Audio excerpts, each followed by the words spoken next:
Bro, like I hate when they put the little warnings at the start and they're so short that my OBS doesn't pick it up. Like I can't do anything. But hello everyone, welcome back to my channel. My name is Steve, and today we are playing WAN2TALK. Like WAN2TALK. Like, do you want to talk?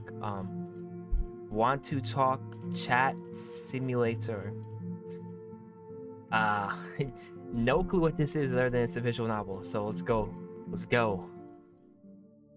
I like this. The vibes.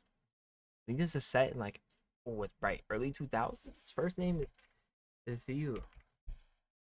My password we could put 1 2 3 4 5 6 7 8 9. How, bro? Now I'm gonna put 1 2 3 4 because no one they're gonna make me have to remember that, and then I'm gonna mess it up or something. It's gonna be annoying. A lot of people say that time is meant to heal wounds, which is a great thing to hear if you're the kind of person who finds wisdom in yo, slow down. How is the text speed that slow and that fast? Yo, it's still going. Yo, I can't go back. Oh my goodness, bro. Which is a great thing to hear if you're the kind of person who finds wisdom in fortune cookies. It's a little funny to me, really. Laying your troubles at the feet of a clock, waiting for it to tick them away. Okay, it's still too, like, it doesn't feel like it's working. At least, not for me. The classroom clock has been stuck at 3:33 all semester. I spent 45 hours watching that skinny red second hand hover, refusing to move. My own internal alarm feels about the same, slowly rusting. Oh, because usually they have a, like, it stops, you know, and you have to click, but it's going by itself, and this is pissing me off. Is that what auto forward is? That's probably what that is, right? Why is that even on? What? Exactly. Have a good summer, Dr. Gable. You too, Carol. Drive safe. Professor Gable waves her off with a tired yet genuine smile. He's a good guy. One of a few people at this college who talks to his students like they have a brain, rather than student ID and a tuition check. I wish I could say I gave his lectures the attention they deserved, but from January to May, my brain felt like a sieve. Last stragglers pack up and shuffle out, emptying the room until only I remain. With a sigh, I scribble my name at the top of my blue exam booklet, last thing standing between me and the void of summer. I can't save, bro? What is going on with this game, bro? This game is a mess so far, bro. I'm sorry, it's a mess. I shouldn't bother him, bro.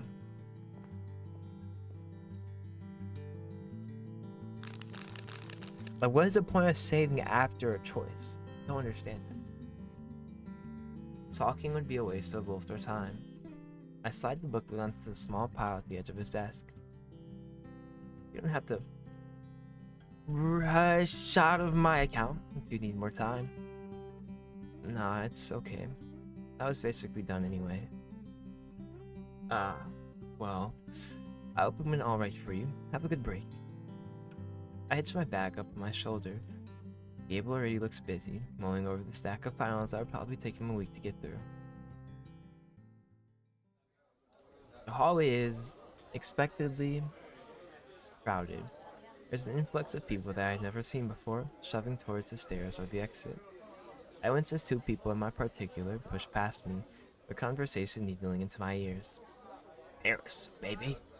Gonna be face down the scene by the time tomorrow. I'm trying to get scammed the second you hop off the plane. Or arrested. I'm not bailing you out from overseas. That's rich coming from you. If I hear you're back at the casino again, I'm telling Abby.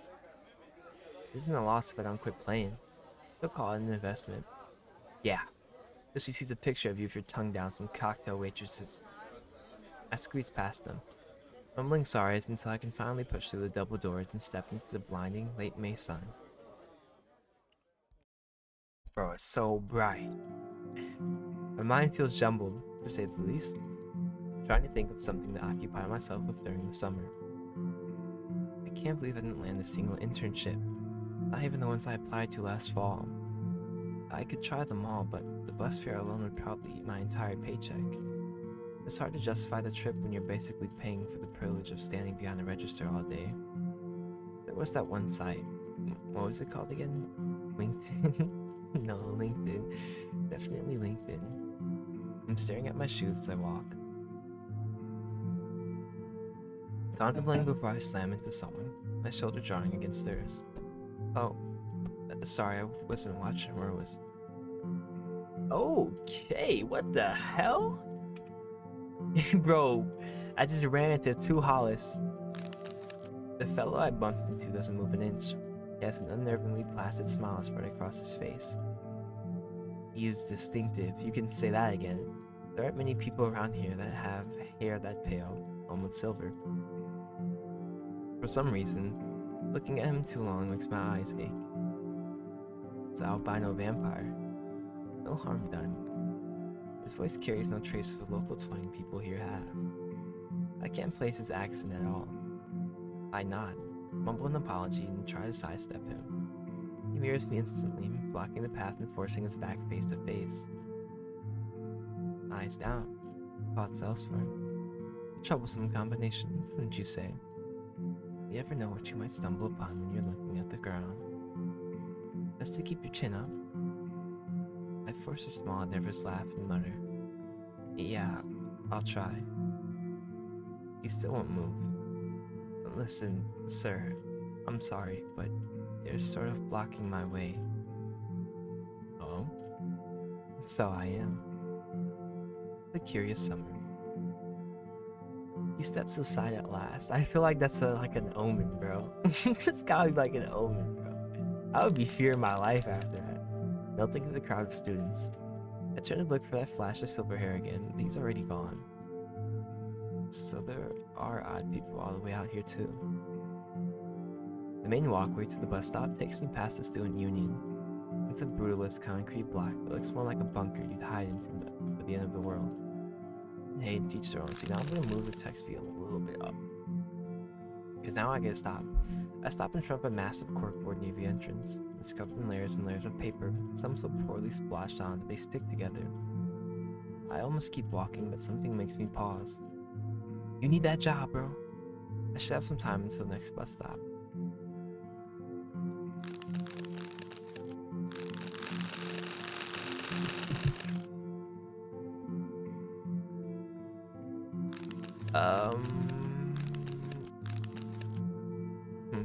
The pay is negotiable, but it's my sanity. We might as well write every number down, right? Desperate times call for stupid measures. Hey, bro. Sometimes, loud noise, bro. That's loud as hell. Let me just. Hey, sometimes, babysitting has its, like, perks, like. But who's gonna stop you from going in their pantry and eating all their food? Not the kids, Who's gonna stop you from opening your fridge and drinking the drinks? Not the kids, bro. You can just throw them on the iPads, bro, and then you have a whole house to yourself. I don't think that's crazy to say. Desperate times call for stupid measures. How we need fun, caring for two awesome kids' age. That's not even that bad. 4 and 7 isn't terrible. I would never babysit for like a baby, bro. Never, dude. 4 and 7 is manageable. Must love crafts and outdoor play. Like, that's manageable. Like, going to the park, that's manageable. But little babies, like screaming babies, is fuck. Jot the number down. Oh yeah, I just did that. Okay, let's do Hollow Folk Fair. The TNT area? The TNT area is a terrible name. Playing live at noon. Goes to a show during lunch. Oh, wait. It's for the Hollow Folk Fest. I forgot that was even a thing. Semester. Garage sale extravaganza. Huge sale, Saturday only. Old furniture, clothes, times more. Let's go. Free donuts. They really know how to bait the book. Look. Don't need old furniture. I'm tempted to go for the glazed sugar rush. No. I only end up buying a VCR I don't have tapes for. Missing person Evelyn Muller. Please help us find out. She's advanced dementia and may become distressed. Watch us. Does she make a mean apple pie? Hope someone finds her soon. Oh, $5 admission. This is farmer's market. $5 admission for a farmer's market? What the? I'll stick to the wilted spinach at the grocery store. Thanks. Go in the paranormal experiences and investigation club. A real ghost photo. See something, hear something, forget something. My gaze flicked to a strange flower unlike the rest. Bro, I think we just saw a ghost, bro. That was not human. I don't care what you said. That guy was not human. Things is cute, probably tacked up in a rush. What's up with the rushing in this game? Are partially ripped down by someone who suddenly changed their mind. The paranormal experience is an investigation club. It has 2 pictures of fuzzy phenomena that look copy and pasted off a 90s website. Most of the little tear-off tabs with the URL are gone. Only 2 remain, stirring in the breeze.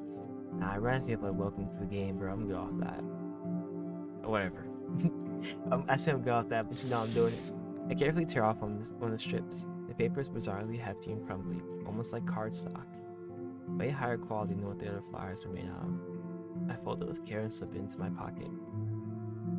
Might as well check it out. It's like I've got anything better to do. My country bus shrieks to a halt in front of me. Its engine exhaling a cloud of warm air.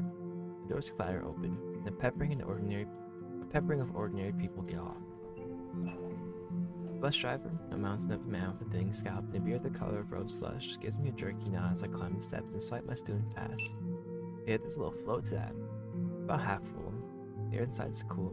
Hearing on cold, fighting against the damp heat outside. Faint country music whispers from a driver's radio. Stand near the back. Find his seats. Let's go sit next to someone. Can I sit here? How many stops do you have left? How many stops do you have left? Most of the seats are taken after a bit of maneuvering. Why does it look like it's spelled wrong? I spot an empty one halfway back next to a window. After sliding in, I let my bag slump onto the sticky floor between my feet. With a sigh, J plus L. Oh, it's in the window. I tilt my head against the wintry window, squinting. I notice faint scratches in the pane. Someone, a long time ago, carved a lopsided heart with the initial J plus L inside. Probably with the house key or a ring. Cute. I wonder where they were off to. My faint reflection is superimposed by the passing scenery. The blur of the strip mall, a Dollar General, a vacant storefront with taped up windows, a payday loan shop. A white clapboard church flies by. It's Marquet reading God's air conditioning is always on. Come on in. Beyond the road, the green hills press close, swallowing up hollows and an occasional off-white trailer tucked back in the trees. Though I'm not so lost in thought, I notice that across from me, 2 older ladies are deep in conversation. Their voices rise and fall like the road itself. Let's just zone out. I don't want to be an eavesdropper. I press my forehead a little harder against the glass. I don't want to hear about other people's problems. I have enough of my own. I could finally knock out some of the books stacked on my desk. Maybe start going to the rec center before all the kids take over the pool in July. There's always hiking the trails around here, though I'd be doing it by myself. I would never hike. Oh, sorry. I would never hike by myself. Maybe I would never hike without being armed. It depends where I go. Bro, you're done, bro. Like, if you come face to face with like a mountain lion or a bear, like 99% chance you're done, bro. A brown bear, you're done. It's GG's. It's GG's, bro. Too bad the Blockbuster's shutting down next week. I was gonna rent a bunch of stuff to kill time. Such a guy. Such a dry.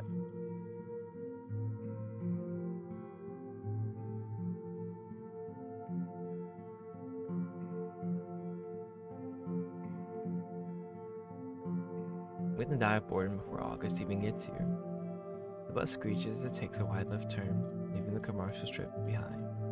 Now, it's nothing but trees crowding the road, broken only by the occasional mailbox or a dirt driveway disappearing into the green. My stop is coming up. I tuck the cord, waiting for the soft ding and shoulder my bag, before I stepped down into the quiet of my neighborhood.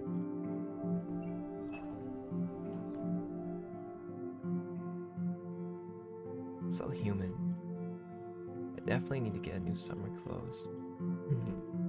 Ooh. I thought we halfway down the block, a blurred movement catches my eye and slows my stride. Kitty cat, kitty cat. Near the overgrown ditch that runs along Mr. Hoyt's front yard, a small shape darts. Kitty cat, kitty cat. A tiny black cat with wide eyes. The creature freezes when it sees me, when paw lifted and its ears pinned back. The cat looks at me not with the usual skittishness of a typical stray, but with an almost considering look, as if it's assessing me for something. Come here, kitty cat. Crouching down slowly, I try to look as non-threatening as I can, though it's a hurdle with my bulky bag. Hi, kitty. What are you doing out here? The feline's ears twitch as it wearily makes its way forward, sniffing the air near my fingers. It glances pointedly at my bag, or perhaps my pocket. I can't tell, and I have to purse my lips together. I don't have any treats, sorry. After a moment's scrutiny, it pushes its head against my knuckles over and over. The smile creeps to my face as I reach and scratch near its chin. You're terribly brave, aren't you? As if remembering an appointment, the cat gives my hand one last bump and trots off into the tall grass by the ditch, disappearing without a glance back. I stand up, brushing my hands on my jeans. The houses on my block are all variations on the theme. That noise really small, of carports and chain link fences holding back bushes and plants of all kind. My place, a box duplex with navy siding, was no different. I fumble for my keys in the front pocket of my bag, twisting the key into the lock before it snicks, and rush in. Rush, there's a lot of rushing this game. The main living area was a mess, thanks to my wonderful roommate. Kidding. They have their perks, though we don't often talk. I stretch, patting over to the kitchen, and pause at the side of a note that was taped to the fridge. Speaking of roommates, job offer fell through, so I'm going to my parents for the summer. Rent's covered for the rest of May, June, and July, but we'll figure out August. I want the AC to go below 72 and check the trash / recycle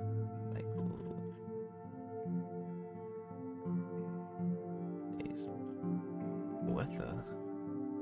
Not even worth a call or conversation, I mutter, crumpling the paper and tossing it toward the trash bin. It misses.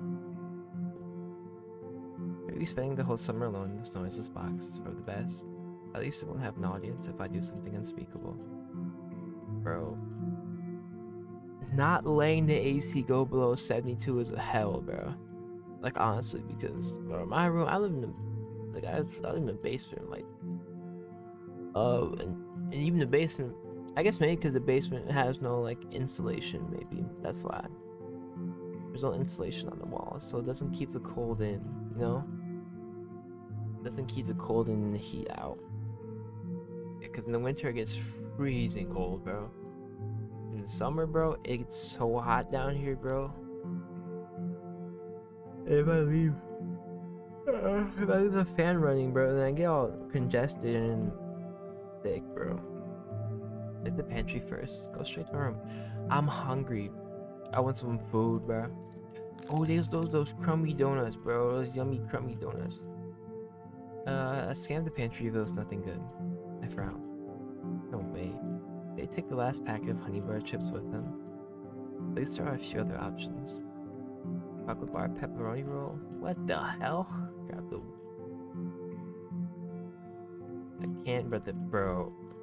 the canned pears, bro. Those are yummy. I like those a lot. But maybe like honestly, like my version of the pepperoni roll, I would never buy a pepperoni roll because I don't like pepperoni. But my version of the pepperoni roll would be like the like those beef sticks that come with those. I like those a lot. I forgot the brand. It's with like the blue with the kind of red logo. It looks kind of like a I don't know what it looks like, but I'm gonna grab the pepperoni roll. Pepperoni power. West Virginia's finest contribution to cuisine. Now possibly a biological hazard.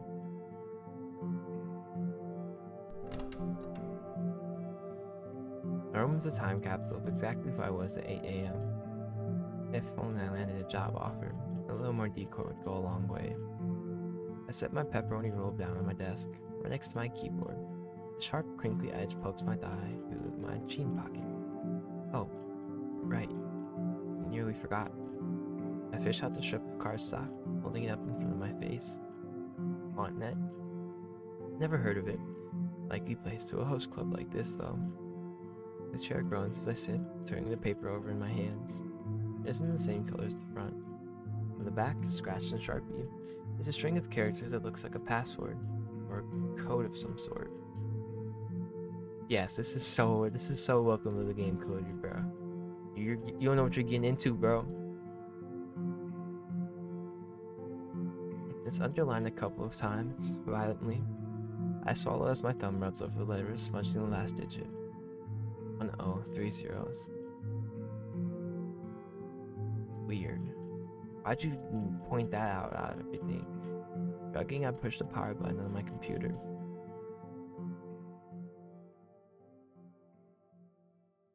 Oh, we actually get to use it. Oh, it's actually like that's cool. I like that. And save load. That's really cool.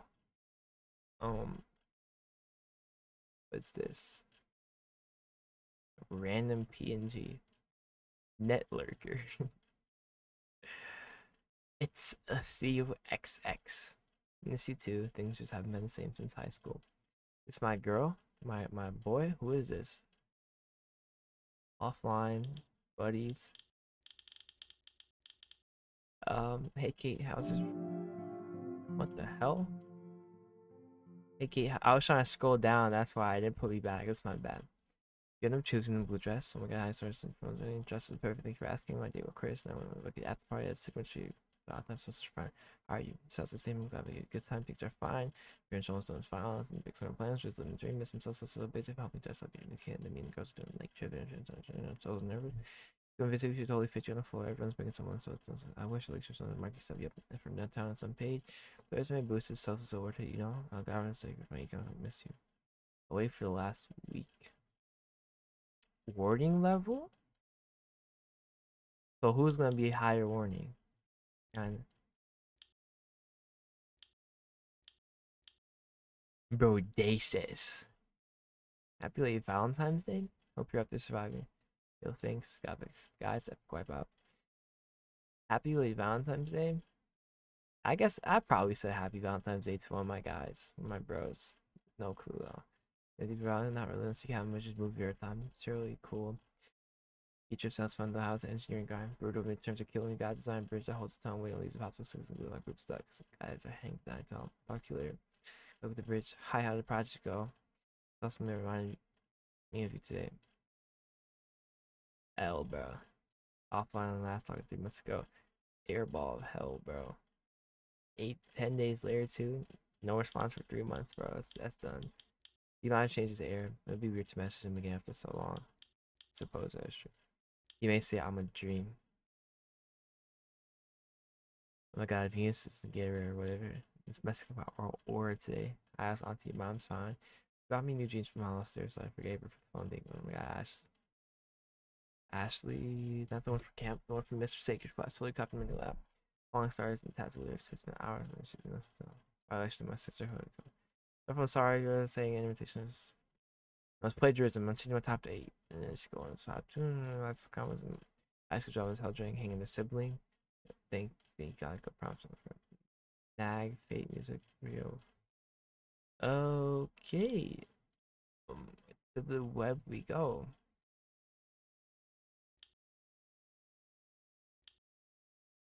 Dead mail. I love how expansive this is. This is awesome. It really does, bro. I was thinking about playing Welcome to the Game 3, but bro, I'm not like I'm scared, bro. I'm scared, bro. Night private screening, low subscriber.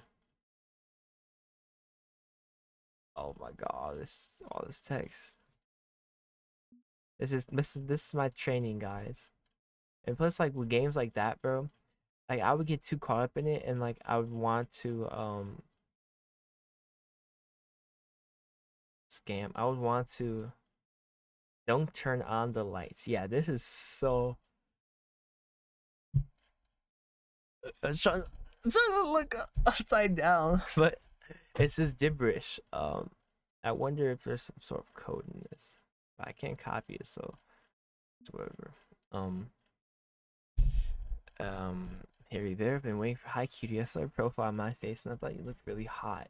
I'm home alone right now. I'm feeling so bored. You want to see your private webcam? I got a 19 female. Okay. Urgent business. Excuse me, $12 million, bro? Or is that 12? No, that's 12 million, stupid. Or why are you getting so much scams?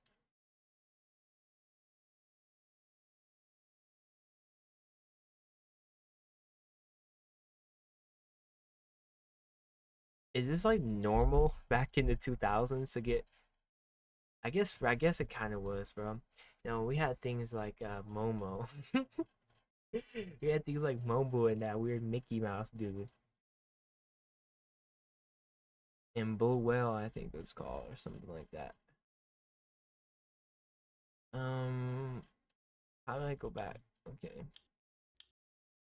I'm gonna get some. I'm gonna get down. Oh shit. Oh. Picture. What is this? What is this? Hot singles near you. Oh, bro. Stupid. What is this? Is this nothing? Wait. Okay. Everything is awesome. Everything is cool when you're part of a team. Everything is awesome. After surfing the net for a while, my gaze trails from the screen to my desk where the flyer tab sits. Stop doing that, bro. Nearly luminous in the light. Why is it doing auto now, bro? Well, what's the worst that can happen? Why is it doing that? Why are you doing that? Stop fucking doing that, bro. You pissed, bro. Y'all pissing me off. And the cicada. Oh my god, you're done, bro. Let the toll system out there on the watch list.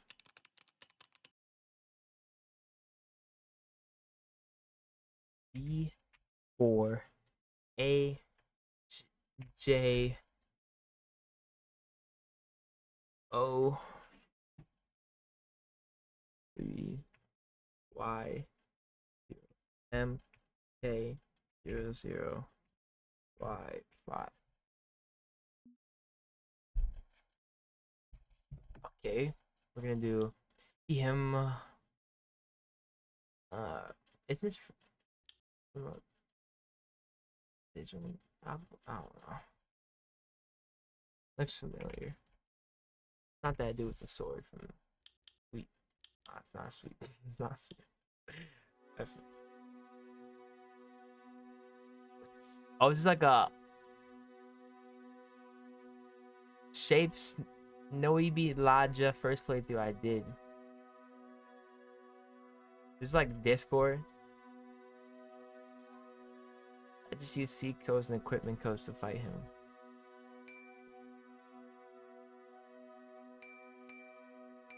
Yo, he's not lying. Literally watching me. Characters that who I did. Oh, I'm controlling that. Wait a minute, guys. There's a new person in chat. No. No. Is that like a black Subaru? Who is that? What's up? We're talking about Nerd Jump. Hi. Hi. Yo. Hello. Big talker over here. I'm testing the waters. I didn't even click shit, bro. Dude, how long have you been looking? Not too long. I register right now. Oh, okay. The last time someone joined, so would never say anything. A new lamb enters the fold. Okay, bro. Yeah, shut your lame ass up. Shut your lame ass up, bro.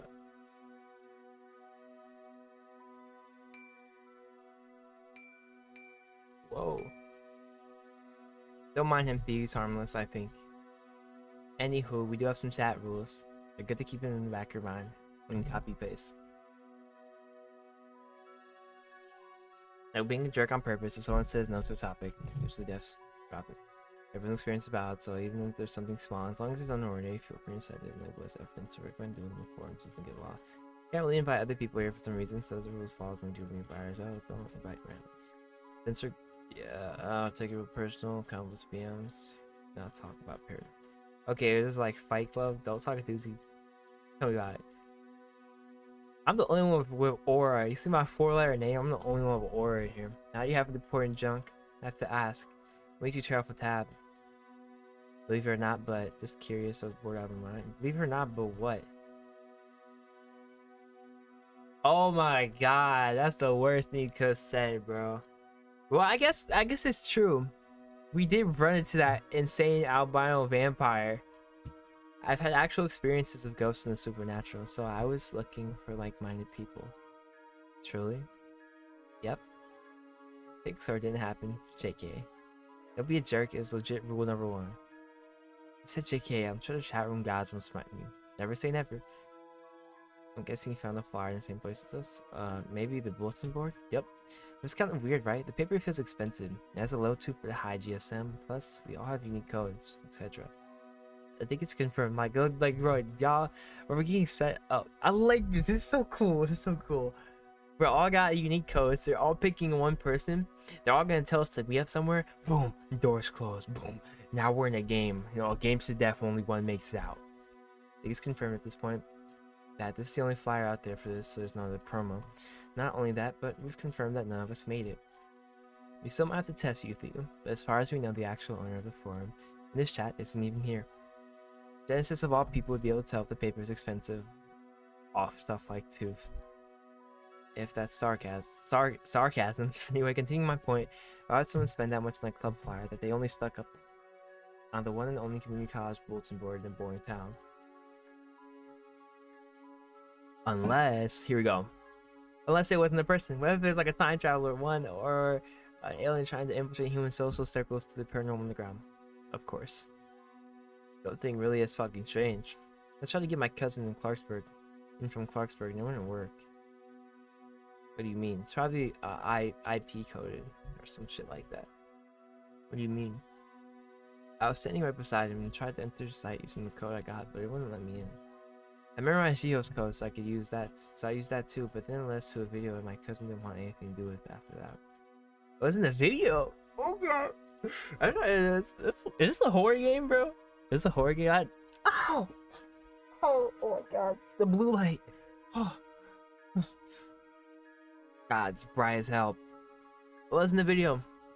Probably not the best place to tell you, but it felt like someone was watching us through this. Oh! I'm scared! Oh, Shades Whispers. Ha. Shut the fuck up. That was so funny. Jihu, hi! I'm lucky nervous. We have a new member and they're really nice. I did say that one of us should take the actual flyer home, but some people are against it. So Jiho. Hi guys, and hi to you. I think this might cue to leave. No, don't log out yet, Mr. Baker Man. Stop.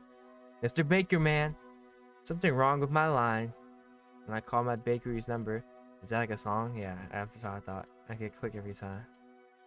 Woohoo. Initiation complete. Mr. Baker Man? He burned down the kitchen? He's definitely AFK. Aw. He's flying our murders, isn't he? Should we check on him? I wouldn't poke the wolf. Who says that? I wouldn't poke the bear, a sleeping bear. The bear. Bear.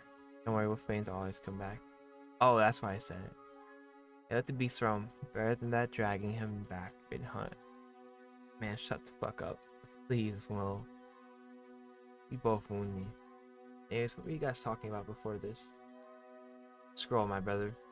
Big Gabe, we were talking about the flyer. Again? Yepers. A bit of a stretch, but it can't hurt to ask. Did you guys see a weird person with silver hair by the board when you got the flyer? Like an old guy? No, he was young, but his hair was pure white. I bumped into him on the walkway. He said something really odd, smiled, and vanished. I haven't seen or heard of him. It sounds like an FF or KH character. Don't know what that means, but... Actually, Jiho dyed his hair similar to a month ago. Could have been me. Jinx. Sent my message like 5 seconds before you did. You snooze, you lose. Maybe. He was wearing an expensive looking suit with ruffles and stuff, like founding father-esque. What? Huh? Definitely not me. I think I would have died. I kinda didn't think of you as a suit guy anyway. Well, thank you for the vote of confidence. Maybe he had a fancy business meeting. Dude, that dude looked like he was about to go sacrifice someone. Outside of community college. They can have fancy business meetings there. Oh my god. Actually, what if he's the one who made the fire and was checking up on it? What if he's watching us right now? No! Correct me if I'm wrong. Hey, are we on private no? What does that mean? Alright. Doesn't mean much if a person who built it knows a creep will. But if he's rich enough for a fancy suit in this community, maybe he can pay for my tuition. Aren't you a math genius with multiple scholarships? I said what I said. Good idea, you should check out the forum whenever you get a time. We have 12 members in total, but a few of us don't use the chat at all and only post instead. Wait, I mean 13 out you here. Okay, thanks. I'll check that later. The soft thing of a private message draws me out of my stupor. From who? I knew it! I knew it was that weird ass nigga.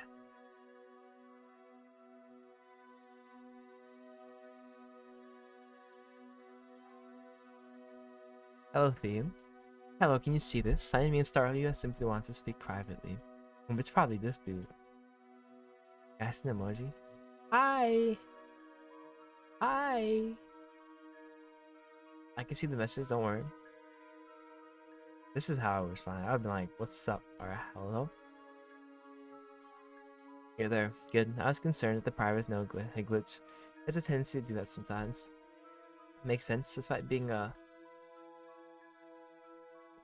Well, don't know what that means. Interface seems a little odd. Build ways are often the most secure, less bloatware for the soul to trip over. The modern web is a hall of mirrors designed to keep you blind. Right. So why'd the private message? What did you want to talk to about? You say that you had past experiences of the supernatural. I'd be lying if I said I wasn't curious as to what that entails. Most people who find this border what I consider tourists. They want a campfire story so they can forget by morning. They want to be startled and disturbed because their lives are too safe. And those who claim to have actually seen things are usually embellishing, seeking the gaze of others.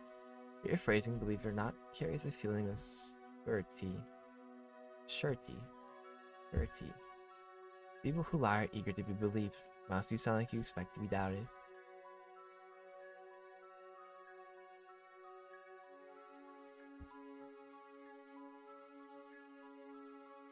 I guess you'll be relieved to hear I'm telling the truth.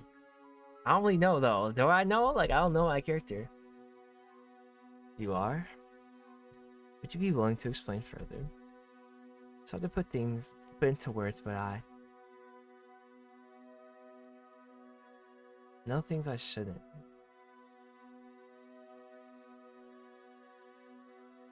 Nothing useful though.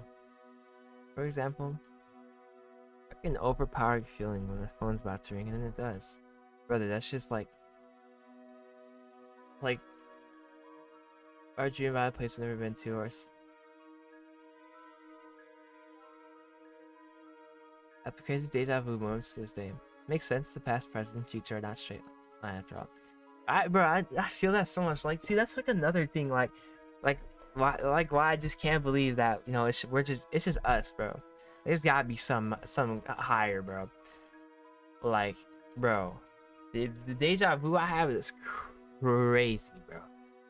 Like we have to be in like our second lives, or we've had to experience something before, because I'll be thinking about I'll think about doing something like randomly, and then I'll be doing that thing like so quickly, and I'm like, damn, I was low-key thinking about doing this. Like, it's odd, but it's like there's always just like little clues that your brain throws you. It's like our brain is trying to tell us, bro. Makes sense. Do these knowings come from any physical sensation? Not really. I usually thought that pops in fully formed. It's even more troubling. Have a look into that. Huh? How can you possibly? There are patterns if you know where to look. Okay then. So question for a question. Something you want to ask? Obviously. What got you into all this stuff? Yeah, you're kind of odd. I feel like you could be good though. What got you into all this stuff? The paranormal thing. The short answer is that it found me first. When I was younger, I was taught that everything is a sign. Exactly like what I was saying. Every bird that landed on the power line outside the kitchen window. Every daydream. Every time the lights turn off and off without someone to commit the act. Bro, this got me scary, bro. Like I'm sitting in pitch black, like darkness, like only my monitors, bro. Oh, I'm scared. I'm crazy. Oh, I'm scared. I thought I used to say God doesn't shout, he only murmurs. They were right in a way. The world was speaking constantly, relentlessly. Only it was never speaking to them. Who was speaking to them? Who was speaking to them? Me, not them. Anyone who could stand to stay still and listen without trying to make it say what they wanted to hear. Most people have forgotten how. They feel every little fracas so they don't have to. Now listen differently. How? Less fear and curiosity. Fear makes you run or clutch at easy answers. Running never answers anything. I know that now. Something bad happened because of it? Yes, but that's how you learn the difference between real danger and imagined. Darkness is only the absence of light. On its own, it isn't malicious. I know, that's how I feel. Like when I'm in my room, bro. Like, I love the darkness, but bro, it's just my brain, bro. It's just my brain. Like darkness is darkness. Like it's comfortable, bro. But it's just my brain. Like, dude. Oh, now I'm thinking about. Okay, I gotta shut up. Darkness is the only absent light, and the only thought it was malicious. You mentioned the white-haired man as well. Are you certain that it was truly white, not dyed nor flaxen, or the gray of a man who was simply lived for ages? I'm sure. It was like paper, pure white, in his eyes. Never mind. I remember that he looked like he was dressed for a funeral or a very expensive wedding. A wedding or a funeral, both were rituals of transition. Though you were describing him, it almost sounds like he was overexposed. A photograph that took in too much light and lost its detail. If he is what I think he is, then he isn't a person. He's a brightness trying to occupy a shape. It's terrifying. Don't fear. It's true. Truth and terror always have worn the same face. I cannot be sure. It might not even be worth looking into. I'm not gonna lie, I don't understand what you're trying to say. I expected that. You ever looked at a light bulb and then close your eyes, and it sticks there? The afterimage that burns to your retina has no substance, but you can't stop seeing it. Some entities aren't shadows. They are too much information for our brains to process. I feel like, you know what this reminds me of, bro? I feel like when we were playing Hello Charlotte, I think it might be episode 3 or chapter 3, and we were having the chat with Charles, bro. This is exactly what it feels like. God's disciple, like, come on, we're talking to Charles, bro. It looked like people because that's the only template our eyes have for the bipedal movement. If he ever looked like paper, it means he was close to the source. Huh? I'm doing it again, aren't I? Talking to you. Talking at you rather than with you. Usually by this point in the conversation, people stop responding. They call me a creep or a schizo poster and log off. It's alright if you do so, even if it just proves you're a sheep. Got nothing better to do. No worries. You're kinda cute with the way you yap. No worries. Even if I don't fully get what you mean, it's fun to listen to. That's so. Most people find my company abrasive. I have until I drain the air from a room. The air is cooling down. I should probably open the window and spend closed for a while. I have to perform my sweeps on the recorder station near the old radio tower. Is that even legal? Are you going to tell? Well, no, but... So you shouldn't care. If I'm lucky, I'll catch a snippet for broadcast that hasn't aired since 1974. Can I hear one? Let me hear. I like this. This is so intriguing. But you know, this is gonna be one of those those games that are like 10 hours long. It might be good to have a second set of ears. For a moment, I thought I heard the sound of a page turning right behind my head. It's not funny. It's not a joke, but anyhow, it's time to take my leave. Talk to you tomorrow. Tomorrow's a promise, so messed up my freaking mic, bro. I'll check the note at 6. Good boy. Good whatever. I'm telling you, it's all manufactured. What a weird guy. Oh, we're like writing notes on our things. He's not weird. You're just as weird as him, bro. What's dinging? Oh, stupid. Are you gonna sign off? Tell yourself manufacturer. You gonna start signing off with. Fuck up. Am I wrong? The Marathon happens to find the first Mothman feather every year, right before the festival. Maybe he's lucky. Maybe Mothman likes him. Hate to admit, but it does seem like a tourism scam. Why would you hate to admit? It would mean I agree with you.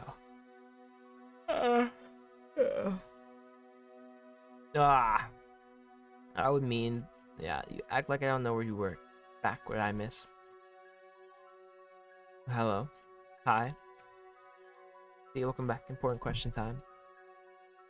What's your favorite condiment? Not this. Not this. Not this. And not this. It's ketchup. The only condiment I will ever consume is ketchup. Okay, I'm never ever touching anything else, bro. I will never. Soy sauce only because I love shrimp fried rice. Okay, but that doesn't count. Like, you know, I'm not putting soy sauce on anything else, bro. Chutney, sriracha, hell no. Mayonnaise, what the fuck is wrong with you? So I'll put soy sauce because shrimp fried rice. So that actually kind of works a little bit. Weren't they discussing? Yeah. The only right answer. It is a nice enhancer, but the sodium is a quality tomorrow can elevate even the simplest dish. We should do a potluck at one of our meetups. Everyone brings something with their fave condiment. Not even know they grew up a crystal ball and know what would happen.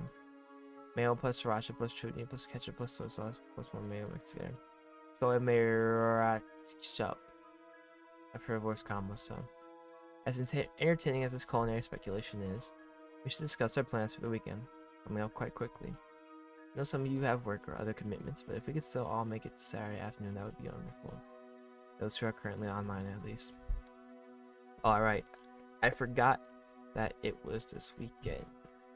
What? I forgot to. Are you guys going to be there all weekend or just only Saturday? Excuse me, I'm thinking I'll only make it Saturday. It's the weather's supposed to be nicer, but we're going to go all weekend. I'll be there all weekend. Worky or... I'm so sleepy, bro. Oh no, can't hang out with us. Only on Saturday. I'm working otherwise. Get ready. I've always known my true calling was to be Gordon Ramsay. If you do come near me, I'll refuse service. I'll be such a prat. My family has a sponsorship tent near the main stage, so I'll mostly be near the guest speaker area. I apologize if I'm preoccupied. Of course they do. Are you guys talking about the Hollow Folk Fair? I've been twice, never stayed long enough. Not that special. It always felt kinda over touristy and bland to me. That's the charm of it all. Plus nothing happens out here. It's more exciting. It's the most exciting thing for miles. The snacks are really yummy and they have a few new booths where you can make Mothman plushies. The crafts people are quite talented, but it's understandable if you don't like it. It's also rather time consuming. It all comes down to personal preference. We should arrange a meeting spot. It gets quite crowded. Oh, like a super secret spy club. We can meet by the big Mothman statue at like 2 p.m. Gives me time to sleep in, so I'm in. I'll be at the stall from 10. If you come before noon, I can give you the employee discount. Really? So kind. Don't make me regret it. You guys selling Mothman macarons and cookies? Yes. Yes! Imagine him decorating the cookies. It's not my line of work. Liar. I saw you through the bakery window earlier today with a piping bag. I think you were even making the same faces as the treats you were icing. Like, and I'm going to kill you. I'm going to actually find your house and kill you. No need to shame him. Mr. Cheong's bakery is a staple and he's helping her rake in business. What bakery are you guys talking about? Two Creeks Bakery on Wisteria. Oh, the one with the light blue polka dot awning? I've walked past it a bunch. Wait. You walked past it multiple times, and you've never gone in once. Rip. No way. How have you resisted? Most people walk by, it's not a big deal. I don't have much of a sweet tooth. Not me! See, I just, you know... This microphone, bro, it's pissing me off. At work, bro, 11 o'clock, bro. Slam down 2 chocolate donuts with sprinkles. Just an hour ago, playing Overwatch, slammed 2 chocolate cheesecakes. Boom! From cheese slices. Slices, okay? Slices. You know, I have a crazy sweet tooth, bro. You know, I've been getting my water in. Lots of water. I've been chilling out on the tea, okay? I don't drink pop, because if I did, I would probably be dead, but I've been chilling out on the tea, just water. I love sweets. I have to stop by sometime. Do you do any seasonal stuff? Yeah, pumpkin stuff in fall, gingerbread in winter, and right now it's berry everything. Lemon berry scones are the best. I say that about every pastry on this godforsaken planet. Okay, but Two Creek stuff really is one of a kind. More of a reason to check it out. So, are any of you dressing up? This might be a stupid question, but do any of you actually believe in Mothman? I believe that brings in money for the town. So why not? It'd be cool. I did a research project on 5th grade. I got a B+ with thesis. That was a big odd. People were stressed about the Cold War. I mean, I want to believe. Not necessarily in like a giant bug man, but in something, you know? I have the feeling you get when you're in the woods alone. You know something's watching you. That's real. I think it's less about the literal creature and more about what it represents. The 60s were a tense time. A winged omen makes for a simpler story. It's been fun. Theo and I are supposed to ride intense, so I get my headset sorted. Miguel waits for no one, even if that no one is our glorious tank who still can't figure out the aggro mechanic. Remind me again who rage baits every 10 minutes. But they were not using this in the 2000s, bro. Nerds. Have fun slaying the digital dragons. Yo, you literally play competitive Pokemon. Have a good evening, you two, and later. Yeah, don't do anything we wouldn't do. So basically anything fun to you.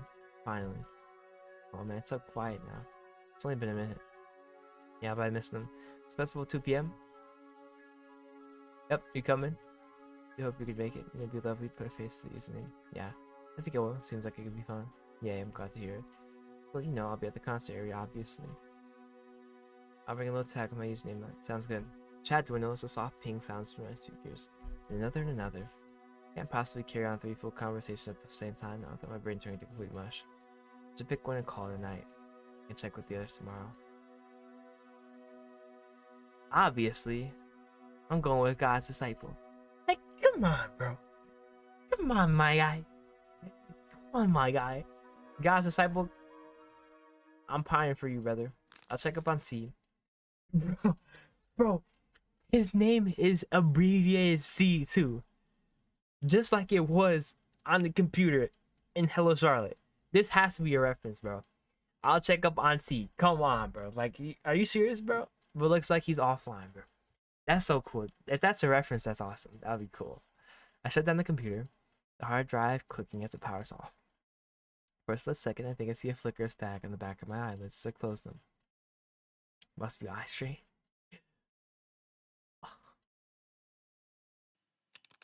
When there's nothing to do, one day looks exactly like the last. Time doesn't really pass when you're bored. It accumulates. By the time I snapped out of my days, the rest of the week slipped by.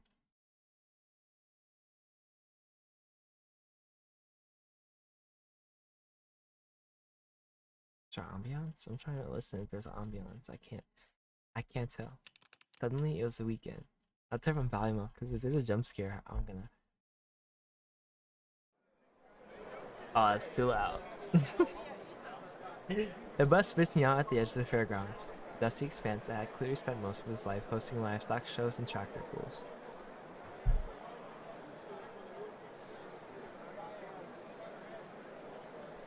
For a celebration about a Bugman hybrid, the place was packed shoulder to shoulder. Watch it, the woman barks. She nearly takes my shoulder off as she barrels past, chasing a toddler who looks like he'd been dipped in blue food coloring. Twice. I winced, rubbing my arm, and looked down to find a sticky, sapphire-colored streak of slushy smeared across my thigh. Neither of them looked back. Great. Off to a flying start. Sighing, I glanced at my watch. I should have over an hour to kill before I have this. Face a group of internet strangers in broad daylight. At least this is no place for murder. So you say, you never watched Stranger Things, huh? Up ahead, a rodeo on the main stage below bellows. Check 1, 2. To a microphone. The feedback screeches across the whole field like a dying animal. Beyond him, the horizon shimmered above rows of deep fryers and sagging tents, selling everything from hand-carved lawn gnomes to meat of highly questionable origin, A temporary banner snaps in the breeze, pointing towards the guest speaker pavilion. Further on, there's a faded brick building stooped in the shade, looking like it hasn't seen a proper cleaning since the Reagan years. The midday sun beams down harshly, causing everyone to huddle under the shadows of anything and everything. I, like everyone else, am trying to do whatever I can to stay cool. Blah, blah, blah, blah. Let's head to the food vendors first. The smell of grease leads the way, leading me through families and groups of teens towards the row of food trucks and tents. Might as well grab a snack now that I'm here.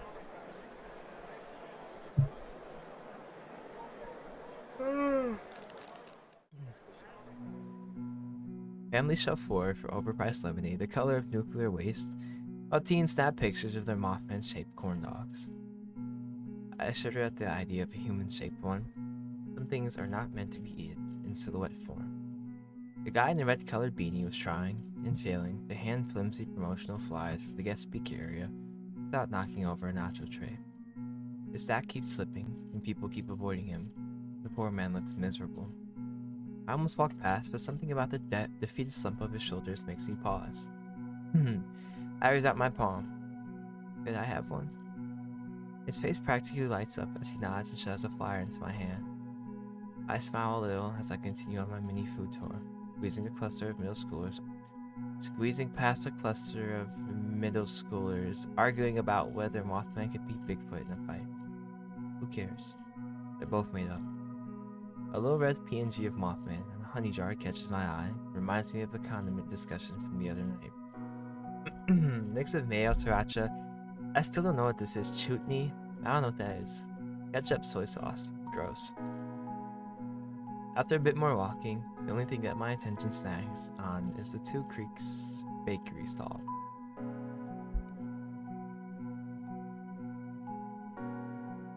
It has a sweet handwritten sign that says Mothman treats skim before they fly away. Behind the counter is the Mothman himself. Not the real one, obviously.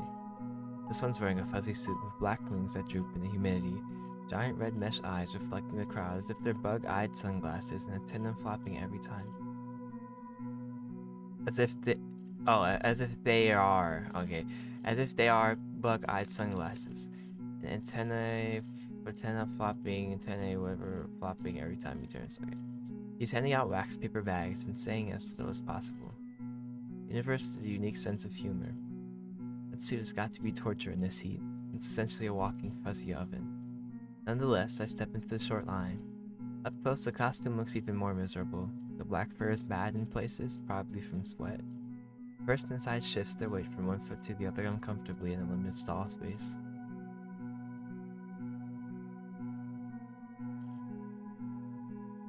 When it's my turn, the giant red bug eyes tilt down to me. A muffled, somewhat strange voice comes from behind the mesh. What do you want? Wolfsbane? A lot of the stuff that's themed around the legend is sold out. The remaining treats look tempting under the sneeze guard. Mothman macaroon. Yuzu parmesan tart. Red bean honey butter cupcake. I don't like macaroons. Tarts are like, I don't know, they're like so like dry. So I guess we'll do a honey butter cupcake. A single domed cupcake with a swirl of frosting so pale it was almost white beckons me, dusted with a snowflake of powdered sugar. The honey butter scent was faint but undeniable. I wish cats could have a bit of icing. The world is cruel and unfair. A cupcake would be nice. I fish out a handful of crumpled bills. I should invest in a wallet one of these days. Mothman plucks my pastry from the tray with a pair of silver tongs, slides into a brown paper bag, and gives out the top a double fold. As I slide the cash across the counter, I try to peer through the mesh of the mask, searching for a human eye behind the red tinted screen, with no avail. His fingers move to the register, punching numbers in. The old machine whirs and spits out a thin strip of thermal paper. I didn't know our first meeting would go like this. Wolfsbane works at Two Creeks Bakery, so... Are you Wolfsbane? The giant moth's head tilts so the mesh meets my eye. Without looking, takes her seat, gives it a quick crumple, and tucks it into the folded top of the bag. His fingers linger there for longer than necessary. Yeah. He drops the bag on the counter between us and doesn't push it closer. I figured. The bakery name was a giveaway, and, the suit. It's a little big on you, isn't it? Your left wing looks kinda deflated. You're Theo, aren't you? I nod. He exhales through his nose. Employee discount doesn't stand anymore. It's past one, so move. I frown, glancing over my shoulder. There's nothing there, save for a stray napkin tumbling in the breeze like tumbleweed in a cheap western. Nobody's behind me though.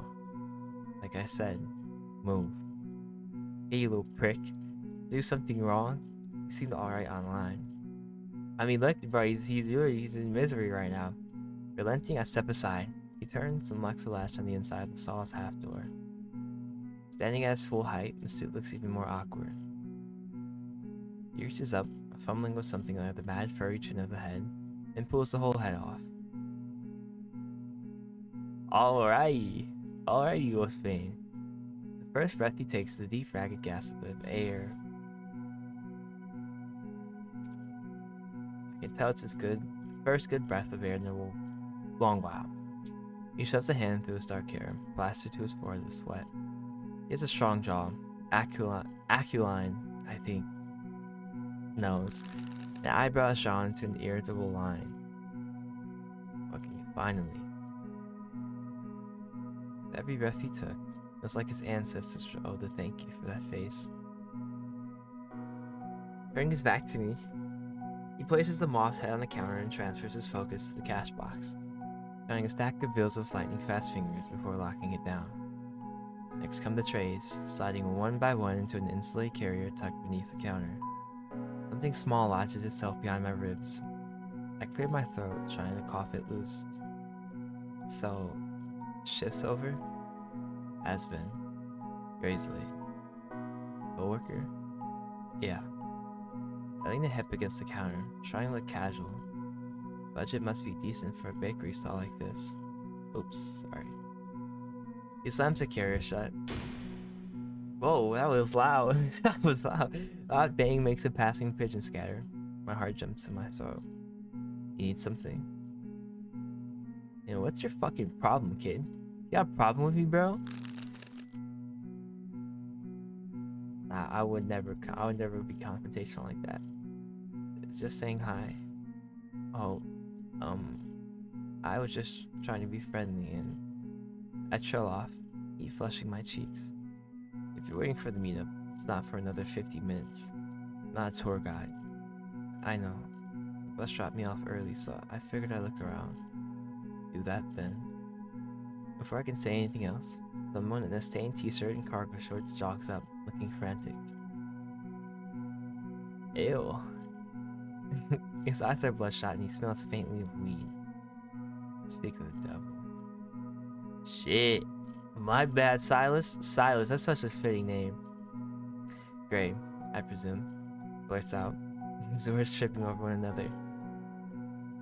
The bridge is backed up. My daughter got a bad nosebleed, and then Wolfsbane, or should I say Silas, doesn't let him finish. He throws a cash box key at Gray, and to my surprise catches it. When he's counted, trays are in the carrier. Let the kids touch the glass. And Mr. Jiang calls. Tell her I left at 1, that you clocked in on time. Got it, man. Gray responds. Bungling with the key, his gaze just past Silas to me. But Silas steps neatly between us, blocking his view. Clock's ticking, yeah? Right. Yeah, cool costume, by the way. The Sideland, the Mothman. The Skillman suit makes you look like a swamp turd. Don't know why Jiang didn't order 2 moths. Silas doesn't bother answering. He grabs a change of clothes from under the counter, along with the discarded mascot head, and starts toward the cluster of portable trailers the vendors use. I run after him like a duckling. Silas, That your real name? That's what it says in the birth certificate. I'm Theo, since you only know me by my handle.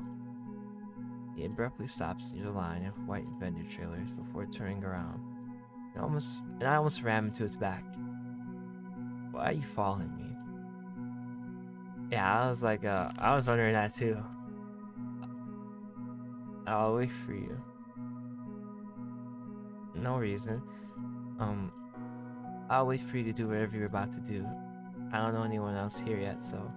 This is so real though, like, bro, I was at Summer Smash, bro, and I was with one of my friends, Evan, bro, and dude, like, it was so awkward because every time I try to speak, bro, my mic's like, shut the fuck up, and it just cuts out. But now it was so awkward because I was third wheeling, and he was with his girl. But I was so scared. I get so scared at big events like that, and like I just don't like being alone. I feel so awkward and like I get so insecure. So I just cling to whoever I can, bro. Like I was just clinging to him the entire time, like and then my other friend Dorian came, bro. I was so relieved. I don't like being alone in big places, especially like fairs or anything, bro. Seriously. Yeah. Sharp retort is right there on the tip of his tongue.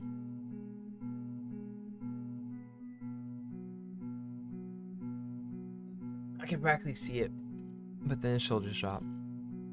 Stay out of the way of the golf carts. If you're not here or not, get out. I ain't coming to find you. I lean against the warm metal of a neighboring trailer, just out of the way of the main foot traffic as I take a slow, appreciative bite of my treat. At least the food's decent. I reach into the bag, fish out the receipt,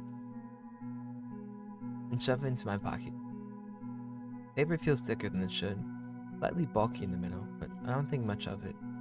What's up with paper in this game? What's up with all this freaking paper? Paper sound effects?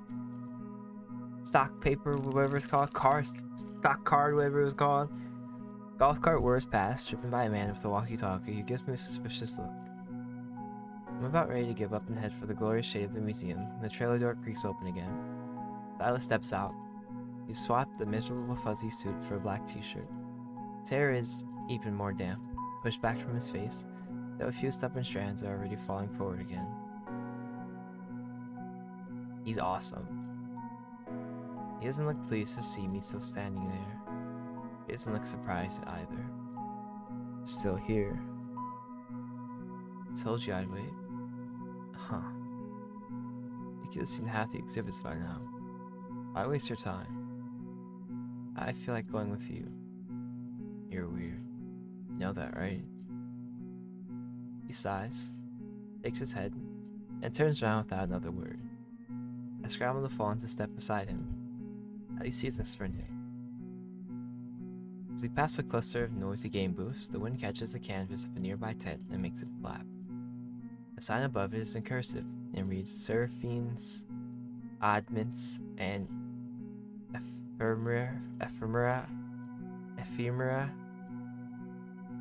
Silas makes a beeline past it, his eyes fixed on the distant bronze glint of the statue. I slow down. The entrance is flanked by two shelves. On the left, a parade of glittering porcelain animals and mini fairy statues. On the right, a vaguely UFO-shaped lamp. I know at least 3 people in the chat room who would lose their minds over it. I'm so sleepy. Hey. I look up to find him standing a dozen feet. You know what'd be funny, bro?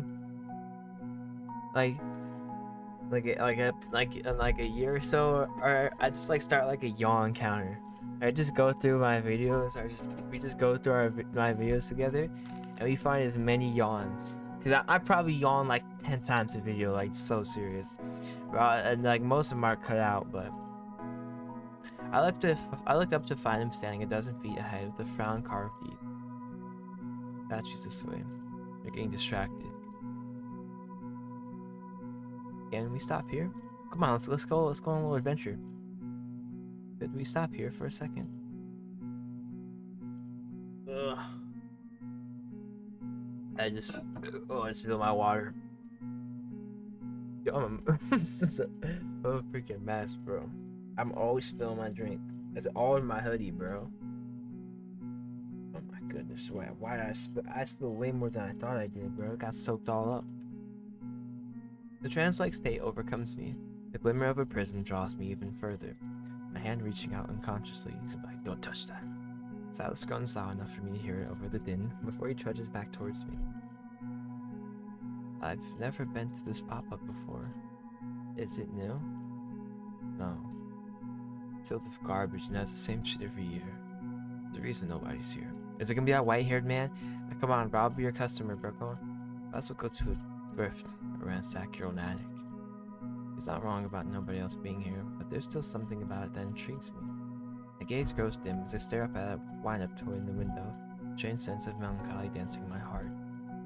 We've got time, don't we? I murmur, not looking away from the display. When I glance up at him, his expression is as closed off as ever. I'm about 80% certain he's about to tell me off.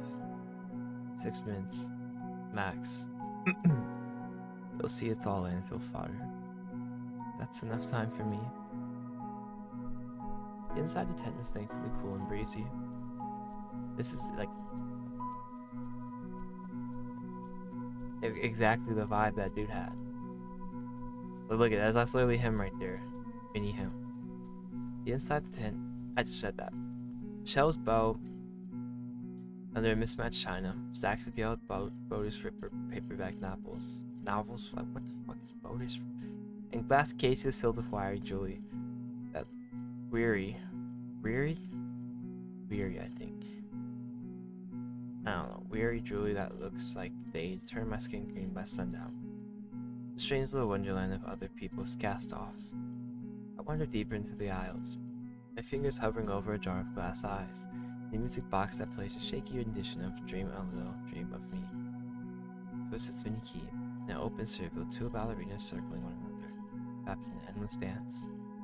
Silas follows a few paces behind, almost like a bodyguard that isn't too fond of decline.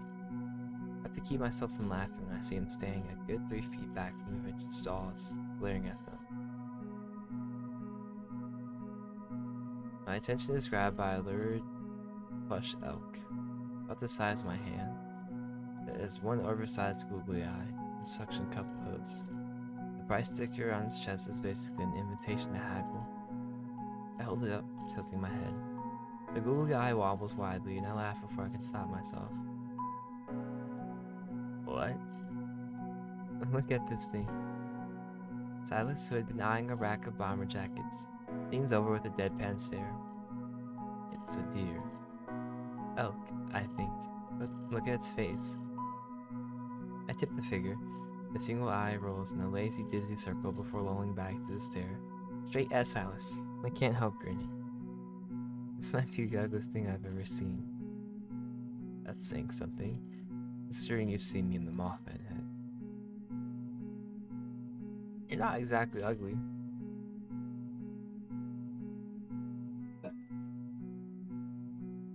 Well, the moth suit was definitely doing you no favors. This is an upgrade. Not exactly ugly, so. The words leave my mouth before my brain can veto them. Sudden word floods my cheeks. I fumble, turning hastily back to the shelf to reposition the elk. My fingers suddenly clumsy. Aww, I saw that. He clears his throat. Say a lot of weird shit. You know that? Just being honest, don't make a big deal out of it. I ain't the one making a deal. You're the one talking at me like, whatever. He huffs, hiding his face from my view. Cool. I navigate further into the labyrinth of a tent. My shoes scuffing against the dry, flattened grass that skirts the floor. It's oddly bigger inside than it looked from the entrance. A TARDIS-like trick of light. Other light with a canvas. Walls pushed back to reveal more crowded aisles. I check this out. I murmur words to myself and him, stopping before a table. Inside an iron wash basin, miniature world spirals. Someone spent hours on this, dyeing a unicorn's mane, tucking a gnome in real dried moss, and painting a red-winged sprite with a brush that must have had only 3 hairs. Popsicle stick leaning precariously against a ceramic toadstool, bears a glitter glued decree clearly written by a child. Whimsy Town, make an offer. It's a bit sad. isn't it? Someone must have spent a whole lot of time on this, probably a whole season. All for it to end up in a random tent at a Mothman festival, pushed all the way to the back where no one looks. Makes you wonder if anything we make last. Alice doesn't respond. Surprise, surprise. I expect a dry comment about it being junk. When the silence stretches too long, I look up. Watch, he's in back. I made that. It's out a few feet away, dead still in front of the crate of old media. Irritability on his face, which I've accepted as his default state and strain, replaced by something unreadable.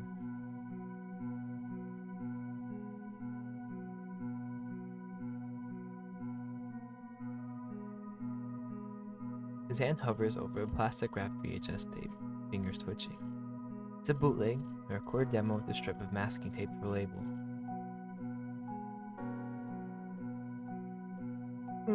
He's interested about the tape, so we'll ask him about the tape. I step around the tower of old board games to reach him easier. Dial-up? Sounds like a low-budget found horror. You think it's one of those flicks? Ooh, cursed tape where you die if you watch it. Silas flinches like I shouted right in his ear, his whole frame tensing. Oh, you scared? Looks like trash. Don't be too hard, man. Could be a lost cult classic. Doubt it. Things are better off left in the bin. Let's tease him. What? Not a fan of dazzling practical effects? I saw you wince at the doll aisle earlier. You saw wrong. Did I? I don't know. It's not a movie. How come?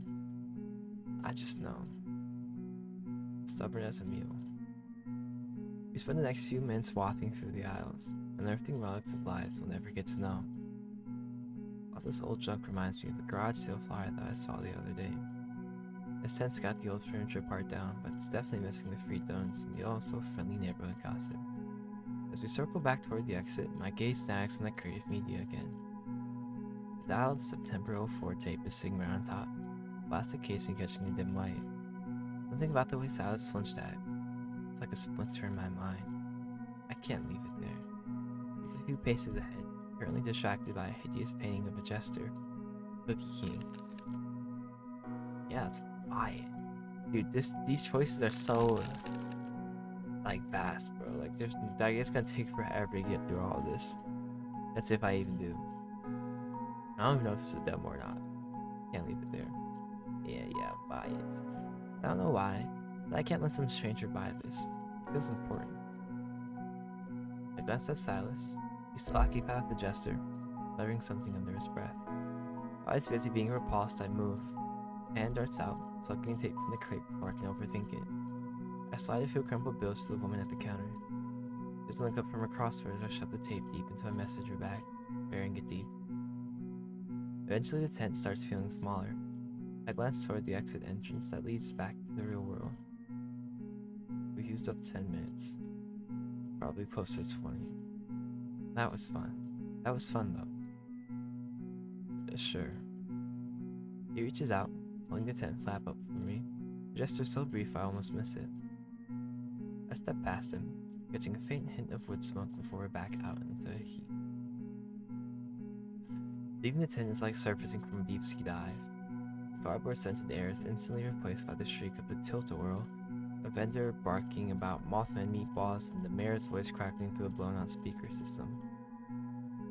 I follow Silas out, blinking hard against the burning hot afternoon sun. The kid, definitely a relative of the slushy terrorist from earlier, nearly spears me with a stick of neon green cotton candy as he tears past with his friends. Without even turning around, Silas reaches back. His hand brushes my shoulder, a nudge that steers me clear of the sticky projectile just in time. Thanks. Good catch. He nods once, his hand dropping back to his side quickly as if he's worried he left it on my shoulder a second too long. I'm starting to think I'm cursed. There's gotta be some kind of magnet for lawlessness attached to my back. People lose their damn minds at these things. Small town cabin fever, I'd have guessed. Something about the smell of hay and fried sugar makes me forget how to walk in a straight line. Say that again.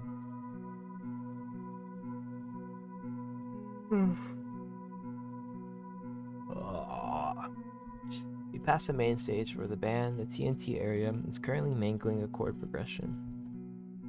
The guitarist hits a dissonant note and lets out a string of curses that the microphone picks up with crystal clarity. Silas stops in his tracks, his eyes wandering to the stage. You a fan? Of what? Of folk punk in general, I guess, or the band. He looks toward the stage. Before he begins to tap rhythm against the side. Perfect beat that the drummer on stage is currently failing to find. The band's alright. The drummer's striking the beat, but they've got the spirit for now. There's a tightness around his eyes as he listens to the man freestyle a fill. Just okay. Yeah, who are you, bro? We just played a game about all that. Give them a little credit where it's due. It's 100 degrees out here and they're playing for people eating deep fried pickles. Not the greatest motivator. He ain't a good excuse. If you use the weather as a crutch, you don't respect the craft enough to be up there. We keep walking. He's passionate about music. The walk feels longer and quieter than it should.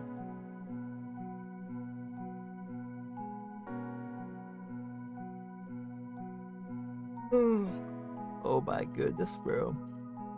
I wonder if anyone like actually consistently watches my videos. I wonder if they if every time I yawn, or like I've made them yawn before, if I've made other people yawn before by yawns. I wonder. I've been taken aback by the statue's hulking structure. Like the amount of times I've been editing videos and I yawn for myself, yawning was ridiculous. Hulking structure.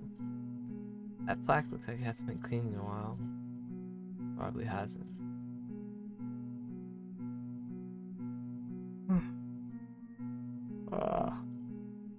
Dude, I'm like crying right now at someone.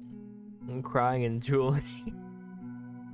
Oh my goodness, bro. Yeah, I woke up, bro. Dude, I woke up. I was like, I feel like I want to die, bro. I did not want to get up for work. And I thought I was getting off at 2. Nope, got off at 3:30. Silas leans against the railing that circles the base. Arms crossed. He stares out over the field where kids are chasing each other through the grass. We're early. Seems like it. The dragonfly zips past, iridescent wings catching the light, but I can't recall the last time I seen a dragonfly. You come here every year? For the festival, I mean? It's a job. Right, but before the job, when we could scrape enough together. Back when I was a kid. Oh, fun. I used to beg my parents to drive out here a couple times when I was younger, but they always thought it was a waste of gas. I eventually got my way though. Glad I did. It was fun. Crowd mills around the giant crypt statue. People climbing and shoving to get photos. Silas seems lost in his own head. Deep furrow in his brow as he stares at the bronze.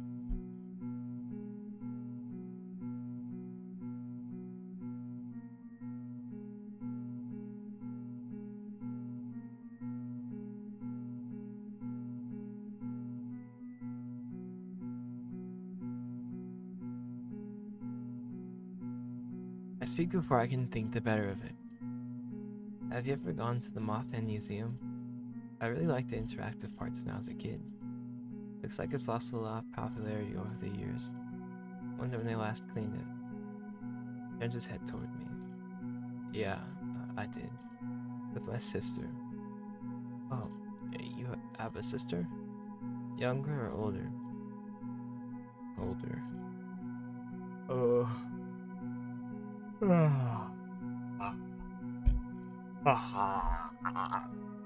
Yo, bro. The sharpness in his eye softens to something warmer. The corner of his mouth curls up, almost against his will. But she was one who gets scared of that creepy decoration they have by the entrance. That thing freaked me out too. It had stretchy long limbs and a creepy face. Exactly what she'd say. She hated that thing's teeth and the way it was posed like it was flying straight at you. I mean, can you blame her? It is a pretty ugly statue. No clue why they play it right when you first walk in. Well, Mothman ain't exactly the Easter Bunny, is he? It's supposed to be an omen of doom. Yeah, but he's a moth at the end of the day. In man form. I remember thinking that the museum felt huge. Like I could get lost in the hallways and never come out. We were small enough to think that it was. Newspaper exhibit. What even is that? Mothman sculpture about the gift shop. Yeah, it's something about a gift shop. Did you ever? Oh, this is about the museum. Did you ever go into the gift shop? They had some questionable memorabilia. Mothman-shaped salt and pepper shakers come to mind. Look at bitterness crosses his face. Quick as a shutter blink. Oh no, that was a dumb thing. Yeah, that was a stupid ass prompt because he said he could barely scrape money together to even go to the fair, so all we could do was look through the windows. He shrugs off after a second. I don't have the urge to buy anything now. Anyway, now after the whole ordeal of today, a plushie would almost be insulting, wouldn't it? Worse, a haunting reminder. I'm not sure if you ever said in the chat, but do you believe in any of that stuff? Not Mothman specifically, but ghosts? Let's pause this to think. He opens his mouth like he's going to say something. Hey! Or is that like a hey? A buoy voice strips to the chat like a chainsaw. He turns heads. Spotting a trail zigzagging through the crowd like salmon swimming upstream.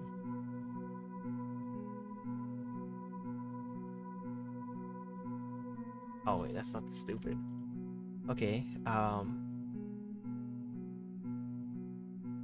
okay, we got the whole squad here, bro. I can't help but feel like why is the art style so it doesn't look I don't know, he looks like this, bro, and this he's got some quality. They got some quality, like his hair is cool as fuck, but like you see him, he just looks like you put him next to him and it's just like it looks like a whole different game. She's cool. I'm guessing that's I forgot the name, but with the little avatar, you know, with the little raccoons, same exact thing. Two guys who could pass for any local 20-somethings. And one girl whose hair has a pink striped dot to look like a raccoon tail. Is sitting on silence in a tangle of overlapping voices and backslaps.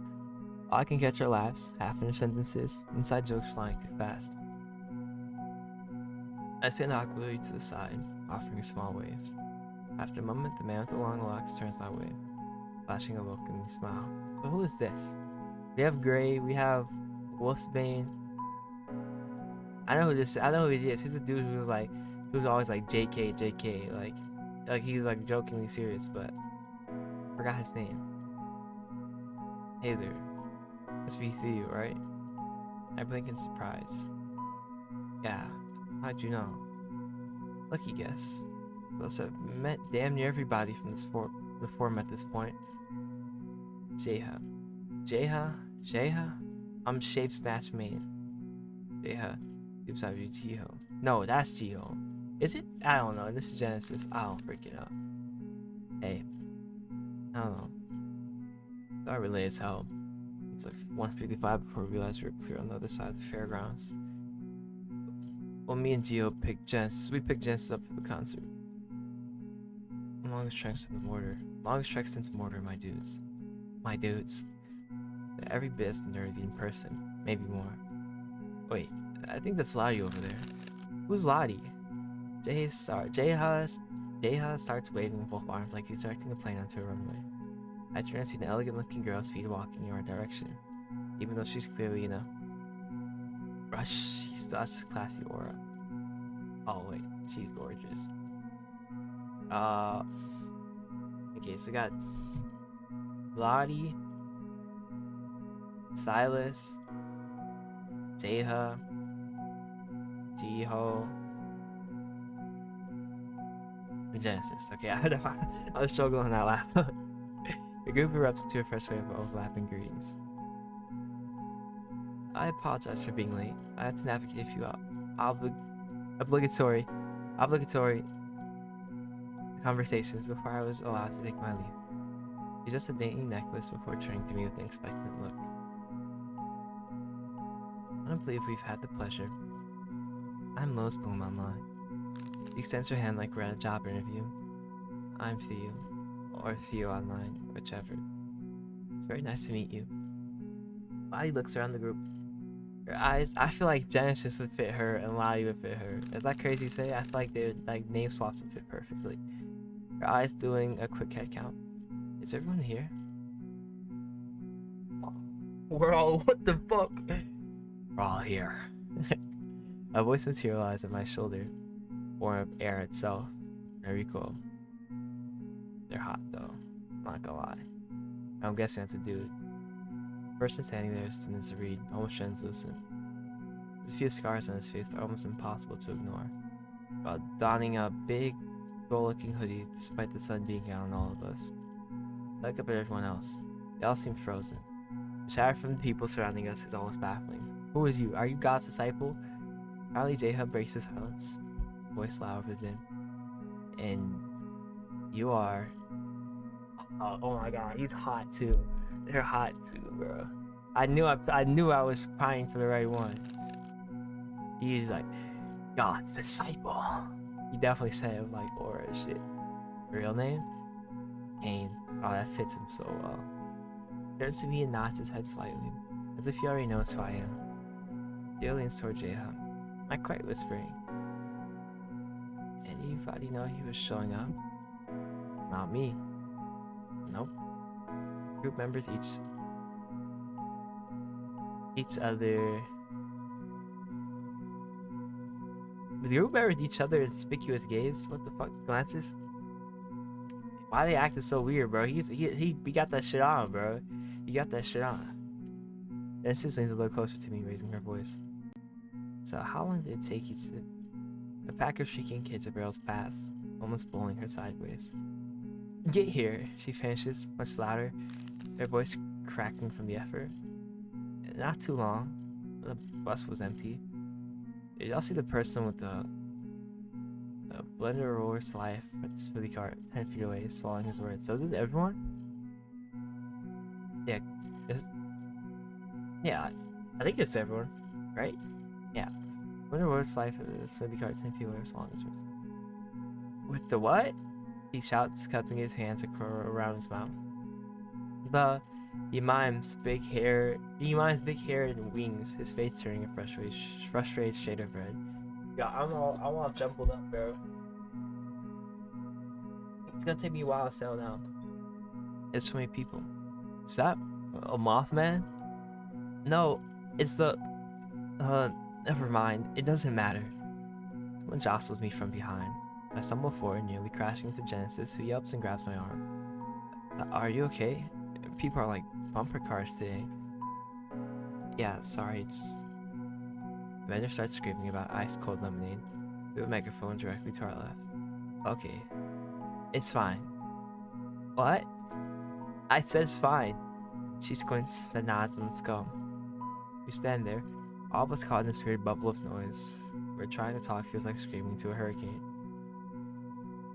Lottie catches my eye and offers the elegant shrug that somehow communicates this is absurd perfectly without words.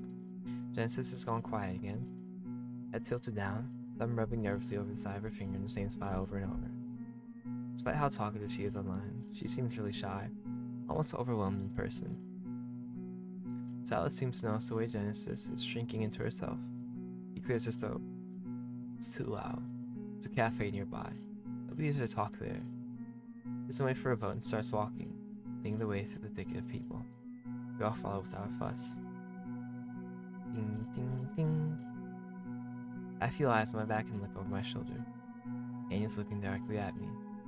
He doesn't look away when I catch him. A small shiver runs down my spine. I turn back around. I trail a few steps behind the group, watching the others fall into their mismatched groove. Jeha and Jiho are already deep in some loud debate about game characters, tossing insults and laughter back and forth. Lottie glides ahead beside Silas, calm and put together. The chaotic noise of the fairground gradually fades to turn to a quieter side street lined with buildings.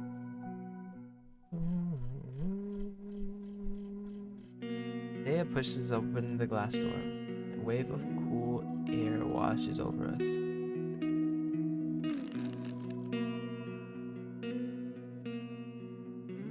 That song's a bit loud.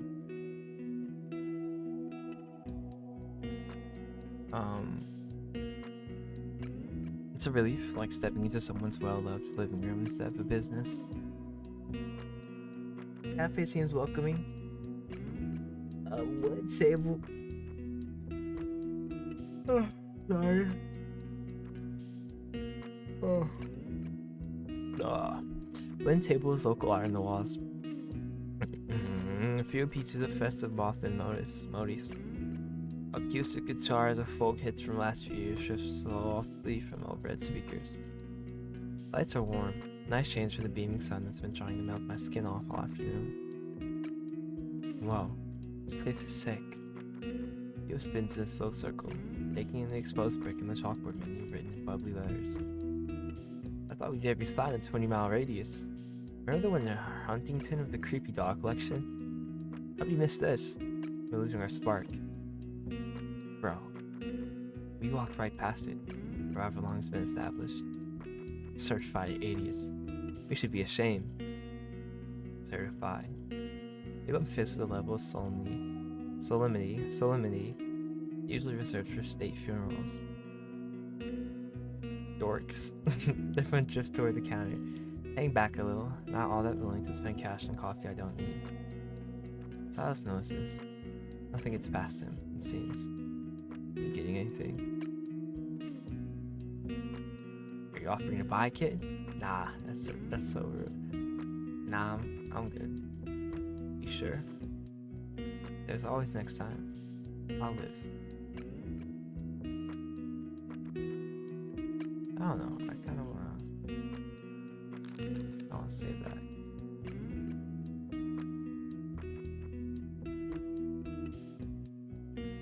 Jeha and Jiho slide to one side of the main booth. Dennis is dropping right beside Jeha. Ali takes the other side, smoothing her skirt with both hands as she sits. Silas leans against the window, half in and half out of the group, while Kane claims the table by himself. Let me go sit by Kane. Sitting all alone, it's so sad.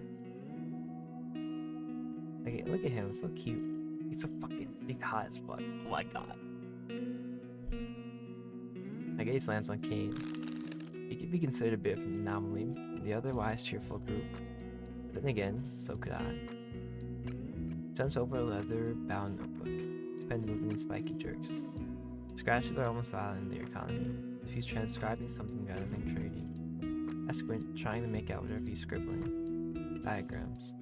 Dense geometric shapes that might be rooms or ritual spaces, or something else. Hard to tell from here.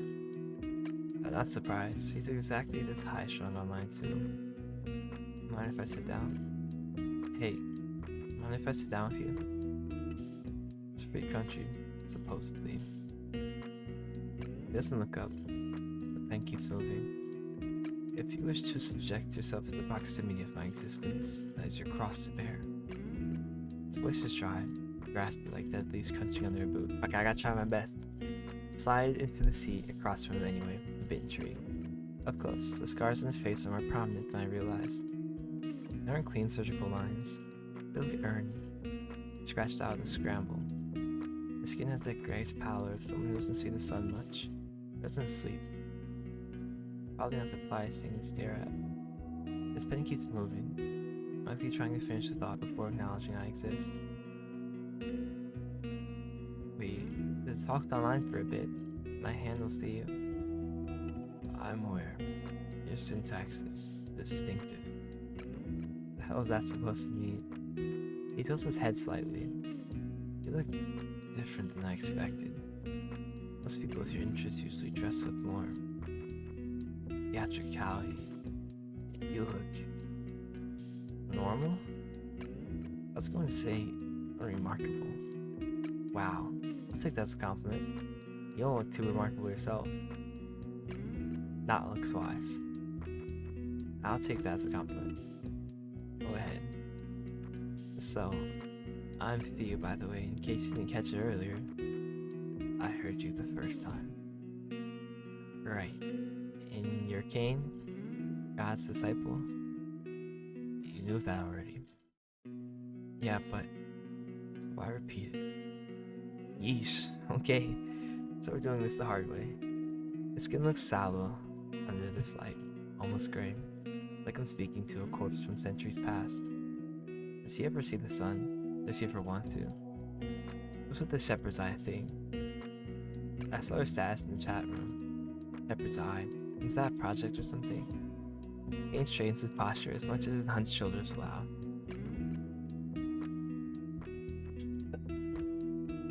It's a repository, a blog in the common tongue.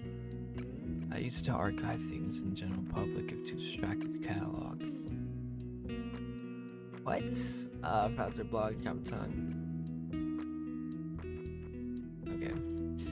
Oh, cool, like a digital scrapbook? He winces visibly. Did you just compare his thing to digital scrapbook? Hardly. It's analysis of a digital wound. I recently posted an entry regarding the intersection of server architecture and modern stigmata. That stigmata, like the religious thing, bleeding from your hands, the very same. People think the internet is only cables and light, ones and zeros. They don't realize we're essentially building a cathedral out of electricity and wondering why it feels haunted. That's a bit of a leap for a blog, isn't it? Only if you lack the patience to read the citations. Downright for the skimmers. What kind of things do you archive? So what kind of stuff do you post? Give me an example. I'm trying to understand.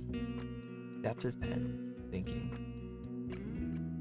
I'm in the process of documenting the correlation between cell tower placements and reported hauntings in 3 different countries, along with my radio tower recorder work, of course.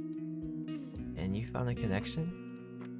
Towers all at crossroads, every single one. Crossroads have history. Oh, I know. Are you talking about the whole thing with musicians selling their souls at the crossroads? Exactly like that, except now it's not souls. We're trading our attention instead of our immortality. So, in a way, I suppose you can consider that as us selling our souls.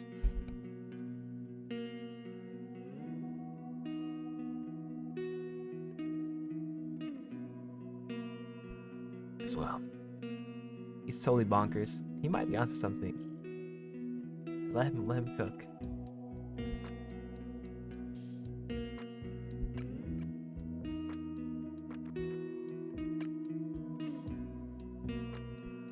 Strange thought, which fits. We do give everything to these devices. Our time, our focus, our secrets. The spirits haunt the places where people leave pieces of themselves behind. The towers must be glowing. Do you ever get weird comments? No. Most of our mirrors are sensible. Twitter, though. That place is a fucking sewer. I can send you the link, if you want.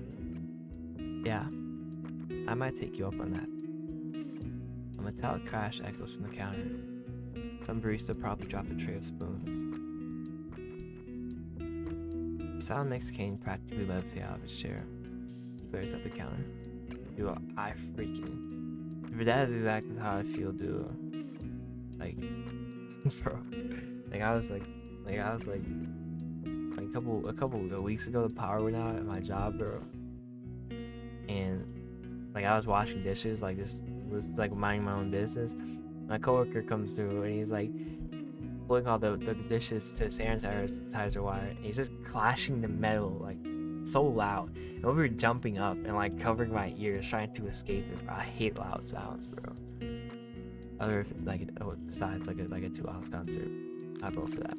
Like sharp or loud sounds, bro. Oh my goodness. I think I talked about this before with my freaking mom coughing in the car. Hate that shit. The barista probably dropped a tray of spoons. Sound makes Cain practically levitate out of his chair. He glares at the counter. Incompetence. Only truly renewable resource in this town.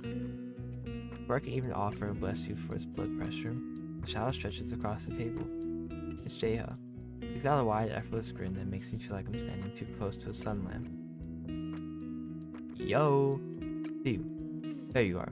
I'm starting to think you've been abducted. Kane's reaction is reminiscent of a porcupine bristling. His notebook is pulled so close to his chest it might as well be part of his ribcage. And Kane. Good to see you out in the wild, dude. Kane doesn't look up.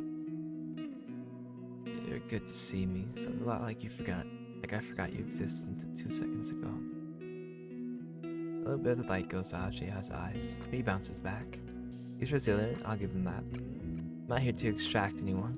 No need for the tactical defense. Jeha drops himself next to me uninvited, unbothered by the hostility radiating from across the table. So it's the sit rep. What are you guys talking about? This dude's creepy, bro. Kane's creepy, bro. Look at him, bro.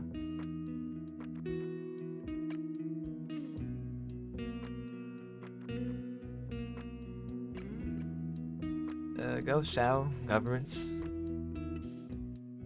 We're having a private conversation. Oh, so Kane's taking out. Why is Kane not like Jeha? Is he too loud? Or maybe Kane is just taking a liking to me. Maybe Jeha is just one of the tourists he was talking about. He's a LARPer. He reminds me of like an incel. There's this is what happened to the incels, the BP incels, when looks maxing got popular on TikTok.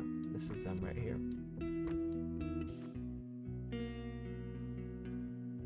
Oh, we're having a private conversation. It leans back. Right. My bad for thinking a group meetup involved, the actual group. Turns to me, his expression softening into something a bit more earnest. There's a slight help me out look in his eyes. Anyway, you and the professor Snape over here should come join the main table. It's a group meeting, right? And it feels empty with 2 seats missing. Empty. Yeah. It'd be nice to talk with you both, for real. His voice is softer now. Genuine. Kane shifts in his seat, his fingers thumbing the edge of his notebook. I'd say it's worth a shot. Let's go. The 3 of us stand. Kane moves slowly, but he follows. The booth feels smaller once we're all crammed around it. Elbows bump and knees knock under the table. Kane's busy flipping through his notebook at the corner of the table. He's looking up ever so often. It clears his throat after taking a long sip of latte he grabbed while collecting us. The foam leaving a tiny mustache on his upper lip that he doesn't notice.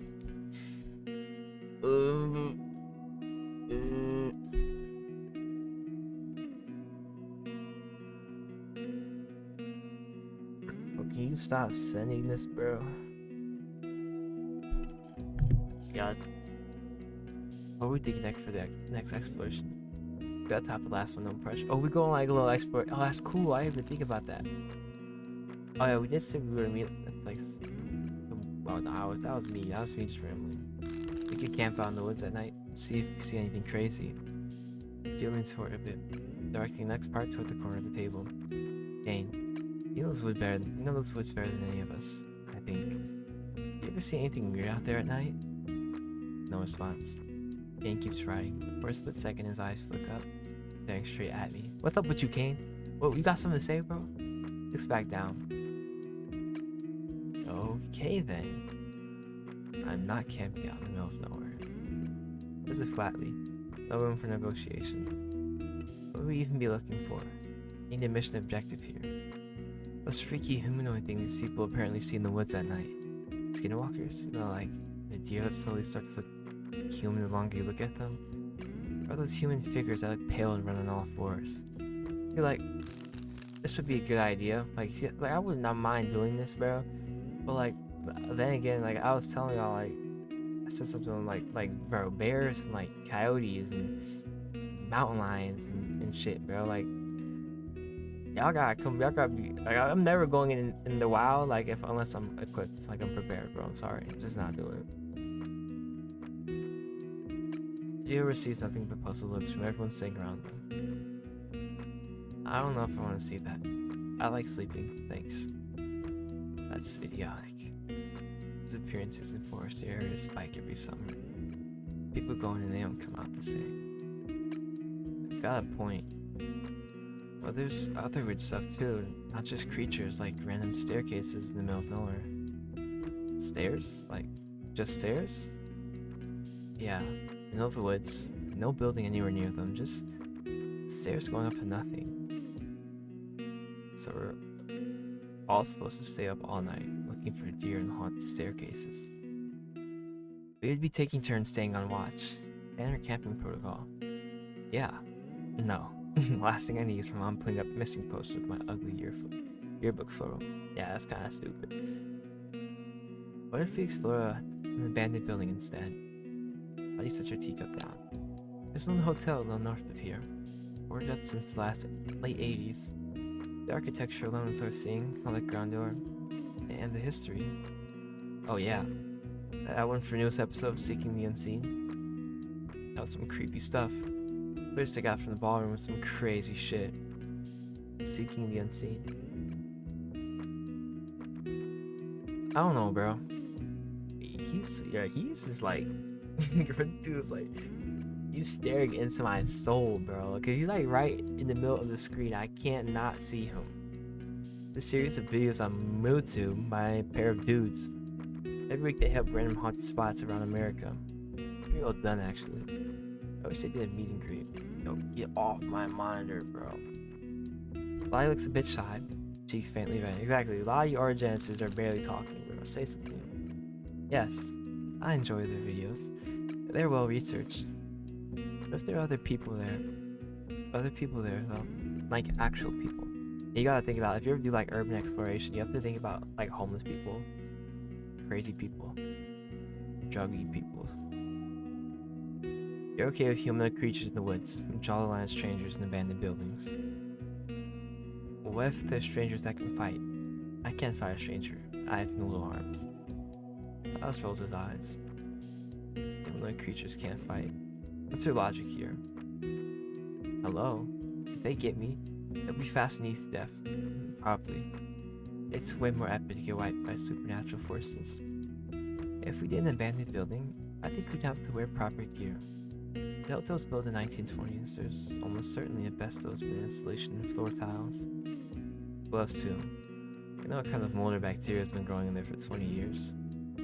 What about caving? Oh hell no. Caves are terrifying.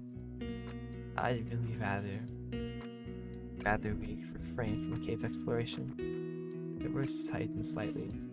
I read a story online about a cave explorer a few years ago. Audie has a fearful expression on her face. Whatever story she read must have really stuck with her. Oh, this is that one website about the dude's caving journal? Read the caver. Yes. Audie slowly takes a sip of her tea and shakes her head. She looks genuinely anxious at the mere mention of the story. It's truly terrifying. I'd rather avoid any kind of cave system. There was totally some kind of weird monster on the other side of that rock wall. Oh fuck no. It's probably just an animal. What kind of animal hangs out behind the sealed off wall in a cave? It's possible there was another entrance the explorer didn't know about. However, it doesn't explain Red's dog being deathly afraid of going to the cave. Animals have instincts about these things. Whatever it was, I don't enjoy the idea of going into such a cramped, tight space. Animals are territorial. They could have been pheromones or scent markers from something bigger. No way. It was probably something gnarly like aliens or something. Aliens? Thoughts turn our heads over to Genesis. Exactly, she finally said something. She does like aliens. She'd been quietly sitting next to J-Hub, doing the same repetitive motion with her fingers and thumb, fidgeting with something invisible. Her eyes light up a bit and she speaks up for the first time since we all gathered. Aliens in cave systems would be terrifying. And so many people go missing near cave systems, so we'd have to wonder what's happening in there. But if it's aliens, the answer could be some strange alien human harvesting system, like they're studying us, collecting specimens to understand our biology and technology. Holy nerd out. She continues to ramble for a few moments about some weird alien human kidnapping scheme. Birds tumbling over each other. And caves would be perfect for them, right? They could set up an underground base. We could set up underground bases and we never know. He stares up at the ceiling and rambles on until silence gently intervenes. It could be. I don't think Lottie's comfortable with caving. Lottie gives a nervous smile, brow furrowed, looking like she might break into a sweat at the mere idea. I apologize. It's just, but I don't think I have the heart to enter any kind of cave. There's just pauses, rambling cutting off mid-sentence. It's okay. We'll have fun with whatever we decide. Does it have to be something to do with aliens, though? It's preferred. He says it with such earnest certainty that Jay almost snorts in his latte. Speaking of weird stuff, did anyone else see the thread turn? What? Board? And what? I don't know, about the symbols showing up on trees in the county line? Yeah, that thread was sketch as shit. It looked like someone carved the symbols with their bare hands. I saw something once in the woods behind my house. Wait, for real? Oh my god. I mean, you never told me. Oh my god. Don't put that in God's name. You didn't put anything in God's name, so oh my god. He answers so flatly, so seriously, that for a moment no one reacts. And Jiha bursts out laughing, and sound bright and loud enough to turn a few heads in the cafe. Dude, chill. It's just an expression. Don't have a cow, exactly as inaccurate. You're attributing divine causation to mundane events. Dang, seriously. You just carry the source in your pocket. Ease up, my guy. Kane's ears flushed a vivid red that clashed with the pale scars in his face. No. Genesis giggles behind her hand, shoulders shaking. That's cute. I love it. It's so cute. The light outside the window says mellow from afternoon gold to evening blue. The cafe's lights seem brighter now against the gathering dark. Dark the gathering. JS stretches, his joints popping like firecrackers. It's getting late as hell. Been here for hours. Yeah, but we still haven't decided what we're actually going to do for the next thing. As we can reconvene online and make a proper plan. Polls would help. Body in her polls, man. I'm down. It sounds fun. Dallas pushes away from the table and stretches. Everyone starts gathering phones, bags, and half-empty cups. See, I like how they increase the contrast with the background because they keep everything smooth. Like I love, bro. That's attention to detail most people don't pick up on. Like yeah, that's like with the artist's eye, bro. Because you can see how his hair, his eyes, and his shirt contrast much darker with the background. That way, his PNGs and their sprites don't look way too out of place in a dark background. Everyone starts gathering phones, bags, and half-empty cups. The conversation meandering easily into scary movies and some of the latest posts on 4chan. As we head back toward the festival grounds. Game's gonna be last one. Oh yeah. Dude, that's just like, I don't know, that's odd. What? Do you see how their darkness? Yeah, I got more darkness. The human, see, but this is real bright. Human heat is finally dipped. Bro, get off my monitor. Go. Get off my monitor, bro. I swear. Get off my monitor, I swear. I'm going to fucking kill you. Get off my monitor. I'm sorry, bro. I had to do it. Sorry, bro. Rest in peace. I don't like killing flies, but that one had to go. Human heat has finally dipped into a crisp evening chill. The lot is a patchwork of pickup trucks, old cars, and one glaringly out of place slick back limousine that I'm not all surprised to see. It was a pleasure to meet you in person, Theo.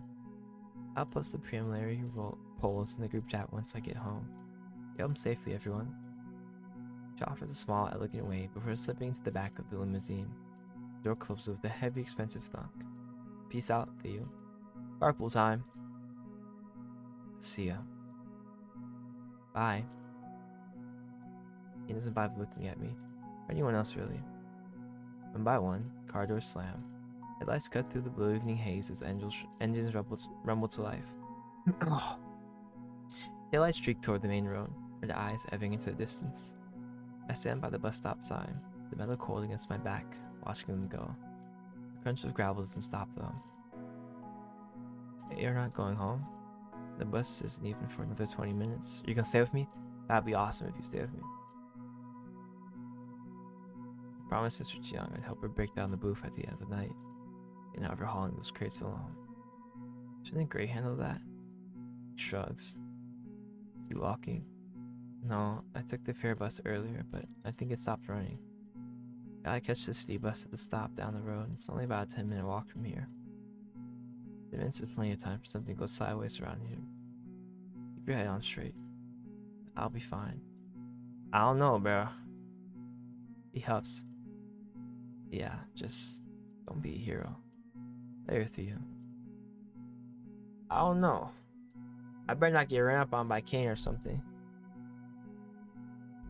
I'm gonna turn. I forgot. I forgot to turn the music back up because that one song was super loud. Dallas gives me a dismissive wave without turning back while he starts to trek toward the gated fairground. I watch his figure getting smaller and smaller until he disappears into the shadows of the booths. The quiet settles in.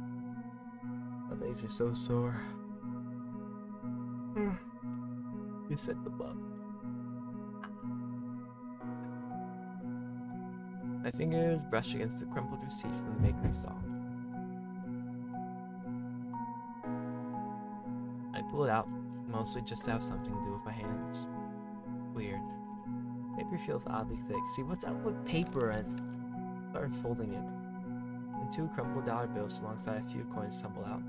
Aw, did Silas secretly give us a discount? Oh. I stare at the money on the ground. There's a note. There's no note, phone number, or message. It's the exact change I handed him earlier. The employee discount he insisted didn't apply anymore. So cute. Oh, it's so cute. That's so cute. He must have slipped it in when he was folding the top of the bag. A short laugh escapes me as I crouch down to pick up the scattered coins. He can be sweet. Sometimes. Instinctively, I reach out for my earbuds before remembering the sitting on my desk at home. So it's just me, the road, the sound of critters frolicking in the mountains, and the faint jingle of coins. I fidget with the loose change in my pocket as I feel the ache in my chest dissolve into the evening air.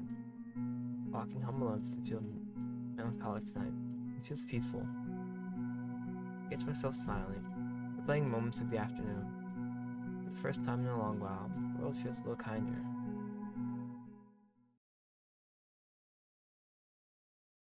Prologue demo complete. Oh shit. Damn. Bro, I swear they had more. Am I tweaking out?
Bro.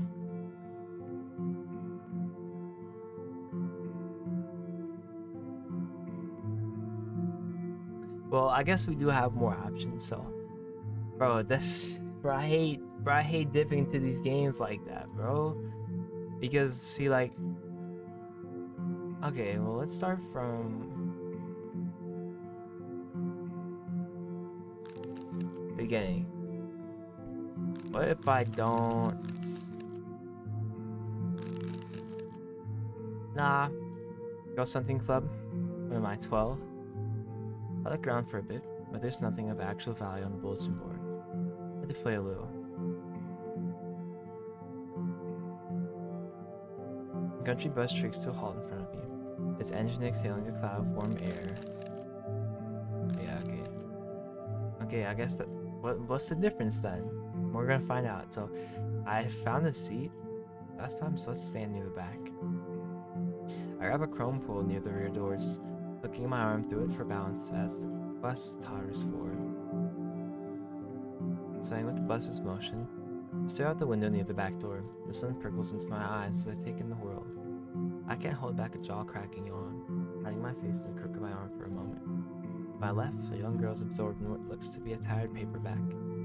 She's tucked in her seat, making a little fort of herself. Chronicles of Narnia, The Lion, the Witch, and the Wardrobe, the look of the arrogant cover. Never heard of it. I've heard of it, but I've never read it. Know it from the movie posters and the book fair tables back in elementary school. Something about kids finding a magical world through a closet, I think. Guess I missed my window. My eyes coast from the girl to the other passengers. A man in a mechanic's uniform is dozing off, head bobbing gently with each bump. A teenager is plugged into a bright green iPod Nano. His eyes closed. Further down, I can see two gossiping older ladies, their hands animated as they talk. No, it's strange, but looking at people like this, living their lives individually and yet together on this bus makes you feel empty, bro. Not exactly alone, more like unplaced. Everybody else looks like they belong to somewhere specific, even if it's only for an hour. Me, I'm mostly just riding along. My arm is starting to hurt from holding onto the pole. I yawn again. The bus slows as it approaches another stop, and a few people get off. We move on. Eventually, the bus lurches to my stop. I ring the bell, wait for the doors to clatter open again, and step down to the sweltering sun-bleached asphalt.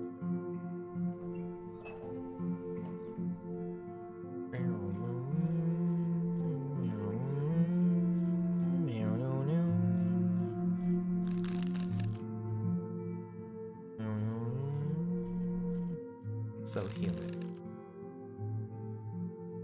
Yeah.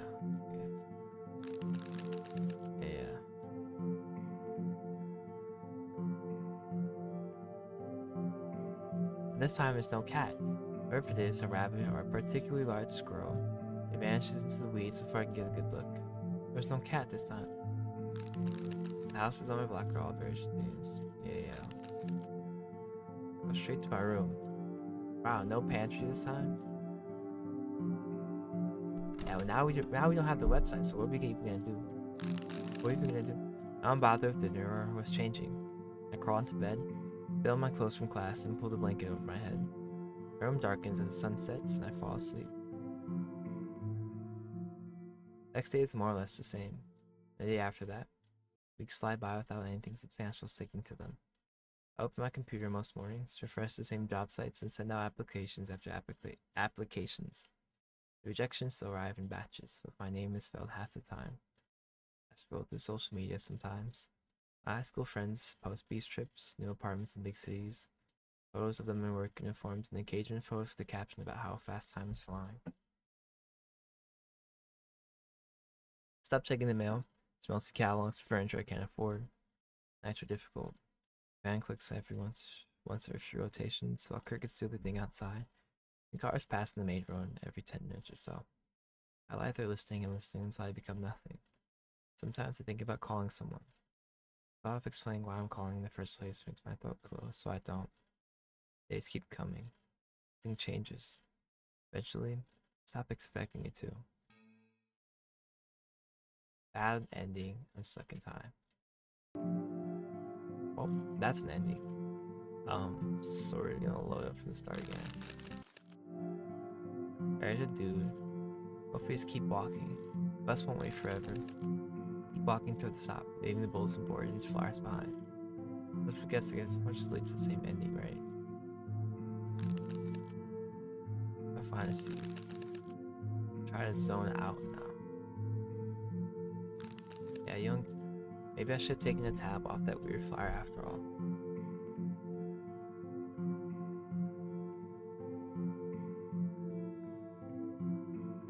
The bus screeches as it takes a wide left turn, leaving the commercial strip behind. Now it's nothing but trees crowding the road. Yeah, okay. Of course, another one was crazy. Okay, it's the same ending. Yeah. Okay. So now we took the tab. What's you?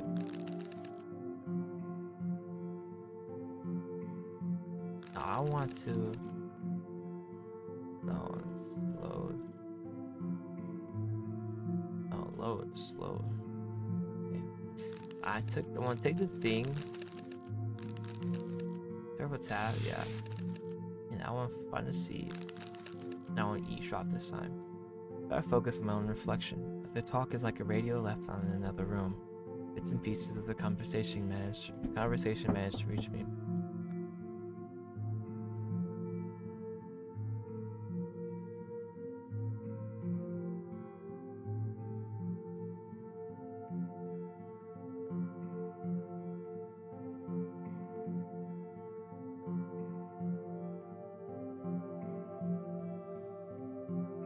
So I told her, Marlene, honey, oh my god.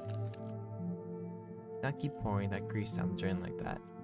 Off the pipes and outlet place being as goggling as they are. Chip was one for listening, was she? My Clyde rushed him. Always said that the plumbing on the east side was put in by blind man. He's probably right. Bless his soul. I reckon she'll learn the hard way when her basement floods come next hard rain. Speaking of troubles, my niece over in Midden's got a rash on her arm that won't quit. I think up there gave her an old big old $40. Didn't do a lick of good. $40? My word. My sister's boy got something similar. Started in Scout last month. His cares coming out in clumps every time he washes it. Poor thing's only 18, looking like he's going on 50. They both hushed for a moment, watching the hills roll by. It's pitiful, I swear. Nobody prays for this town like they used to. It used to be we all packed the church every Sunday morning and Wednesday night. Really, it's a shame. Just a crying shame. And thinking it like it was when it was coming up. Conversation shifts to the complaints about rising grocery prices, particularly silent dog in the neighborhood. Stop actively eavesdropping, glancing back outside. Yeah. Okay, approach the cat. Let's keep walking. Freak the cat. Feeling a little uncomfortable. Keep walking. Everyone was watching me until I turned the corner onto my street. Going my back until there was a second. To the pantry, why not? The difference. Chocolate bar. The company underwent controversy a few months ago about its rebranded cartoon mascot, Milko. Something that was aimed at kids, whatever. But hey, it tastes good. It's gonna lead to the same ending, so it doesn't matter. Wait, what? Oh yeah, I took a strip this time. Stupid. Okay, well I don't need to be here anymore. I just want to do that for the eavesdropping. Okay, so we're going to also go here. So we're gonna load you up. Oh yeah.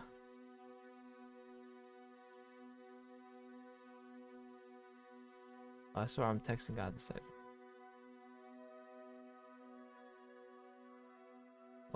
Can I hear one?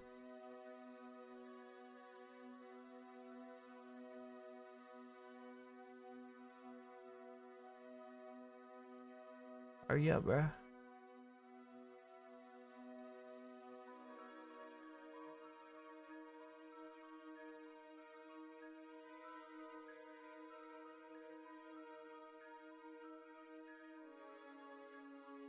Try to get you to be interested in it.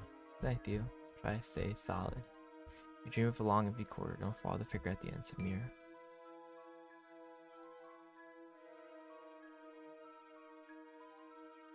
Okay, skip. What am I doing? Apparatus. Soy sauce, whatever. I love it. Yeah.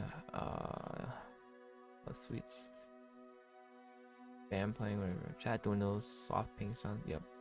Yeah. Yep. Okay, so now who will I text? So Wolf's Bane is Silas. Lois Bloom is Jaya, I think. Arcats maybe Genesis. I don't know. Yeah, it's Genesis. Okay. So let's try. Let's save up. Let's save up here. Okay, what? I already have a save, but when I click on it, I wasn't even here. Let's do here. So, let me try Wolf's Bane. Probably be short and to the point. Might be the best. I'm so tired right now. I'll let those fresh you into the festival thing if you want to go. Like, we a lot. I'm gonna stop talking. Oh my god.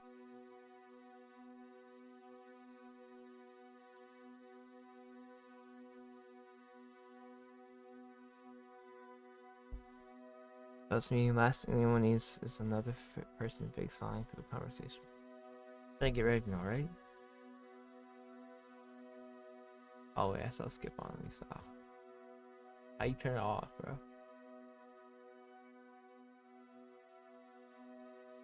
I don't know. Damn. Don't flatter yourself. Segments both the headache. Ouch. Mood much. People get excited, then reality hits someone and realize what they expected. That's how you even found this group. Why? I wanna know. Saw the flyer on the board, took a tap. Also, I should get out more. Figured it was a good journey. Sounds like fate. Do you believe in it? Fuck no. What are you doing? You're not working. Not much. Sleep sometimes, drive around if I can. Hack roads go nowhere, but something to do. Let you think or not think, whichever. No video games with the guys? Like they'd be into that. They'd have to pour hot oil over my arm. Oh, you like them. Don't ignore that you just said that. They're annoying. They don't know how to sit in a room without trying to fill every script, trivia, or joke isn't funny. They don't ask personal questions. They don't expect me to be anything other than a guy who knows how to keep a schedule so they're tolerable. Damn, bro. Oh, high praise indeed. Drop it. You know what you should do? What? You should get a little speaker inside the Mothman suit and play some creepy music or that little voice lines. It'd be funny. No, aren't. You know, immediately. Not a music fan? Didn't say that. Last thing the crowd needs is more noise. Most wouldn't know good music if I bit them. Harsh was considered good music then. Anything that doesn't make you feel like you're being slowly brainwashed by a corporate algorithm. Music used to mean something. Nobody cares about that now. They all want to catch you hook in something you can forget 5 minutes later. Exactly, bro. This is just exactly how I feel right now, bro. I just don't understand. It baffles me that people are genuinely bumping that Misery song. That song is so fucking garbage, bro. Misery. I forgot how it goes. I don't even want to know how it goes. That song is terrible, bro. It's like the bang bang bang song. Like, they want to catch you, huh? Like you thought about the slap. Hello. Alright, he seems to talk for a second too. Maybe he's brushing his teeth and fell asleep at the keyboard. The thing, right? People do that when they have to be up at 4 a.m. for Saturday. I don't like waiting around. Damn, just cut that shit off. Sit down the computer, blue eyes face the walls even dark. What the hell? Yes, I don't know, there's something with my music. Maybe a bitter past, I don't know what's up, man. Did you have at least a goodbye for disappearing? My neck hurts from saying you're like an idiot. If he's as much of a headache online, Saturday's going to be a nightmare. I can still feel the ghost of the conversation underneath my thumbs. Oh, falling asleep. Oh. Oh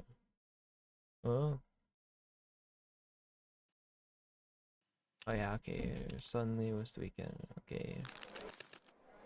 It's okay. I head to the food vendor. So let's go to the museum exhibit. We named it a Mythos display.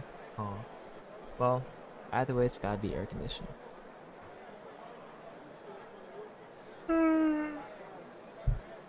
Boy, am I tired.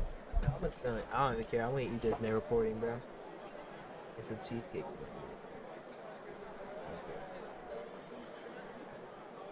I don't further care.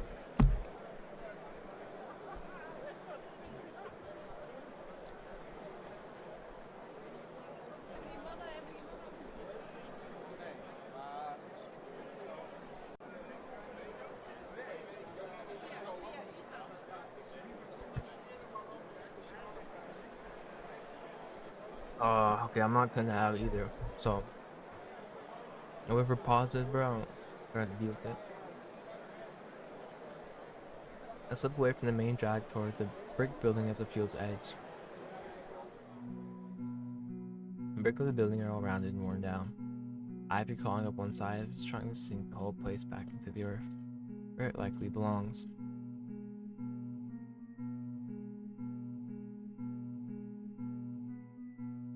Although it looks like they changed the name for a while now, from the chatter it's obvious no one cares. Still the Mothman Museum to the dead and the living alike. Push through the dark oak door, and the chill promptly unleashes my throat from the smothering heat. First floor is decently crammed, but I'd bet good money most of these people aren't here for the exhibits. It's been a while. Seems that they don't charge admission anymore. Governments fan themselves with crumbled festival programs on the benches. Dads rock shoulders back and forth. Man, am I grateful for the creation of ventilation systems. So this festival gets worse every year. Did you see how they set up that flimsy ass Ferris wheel? Oh boy. Felt like a horde in church. They're killing me. Damn, my throat. You wanna sit here until the band starts? It's comfortably musty in here. Almost so that it takes me right back to hiding out from summer deluges in my childhood basement. The Mothman exhibits. Most of them are the same as I remember, frozen in time. There's a recreation of the original 1966 sighting report sticking out of a typewriter, paper yellow to the hue of a heavy smoker's teeth. The bottom of the glass is smudged with forehead prints. A pair of kids leaning in close, one at crowd shot arguing over which blurry face is their granddad. Even now it looks like a school project. Some things never change. I start to walk away. We're pausing at the side of a Mothman portrait. For some reason it looks like his eyes are glowing. Loose flesh skitters along my arm. Best not to look at these photos too long. Near the back, a wide wooden staircase climbs toward the second floor, beckoning me. Things nagging at me though. I stop and look around once again. Something's missing. Let's go upstairs. The gaze snags in a rectangular amount of negative space. The statue or something. It takes me a moment of stone before it hits me. Big Mothman sculpture, the one needs to be strung to the wall, the long limbs and the ribbed outline underneath the fabric is gone. Now there's only an empty patch of wall where it used to hang, paint of slightly different shade where the sun can't reach. Like the air washed out. I don't like it. I remember that thing freaking me out as a kid. The way its feet dangled, empty eye sockets. Parents that dragged past it while I squeezed my eyes shut. Now there's nothing there but a few holes in the plaster with bolts ripped out. I don't know why, but it feels like losing a tooth. My brain keeps tonguing at the empty gap. Gaze drifts back toward the stairs. Second floor is probably more or less the same, but at least it'll be less crowded.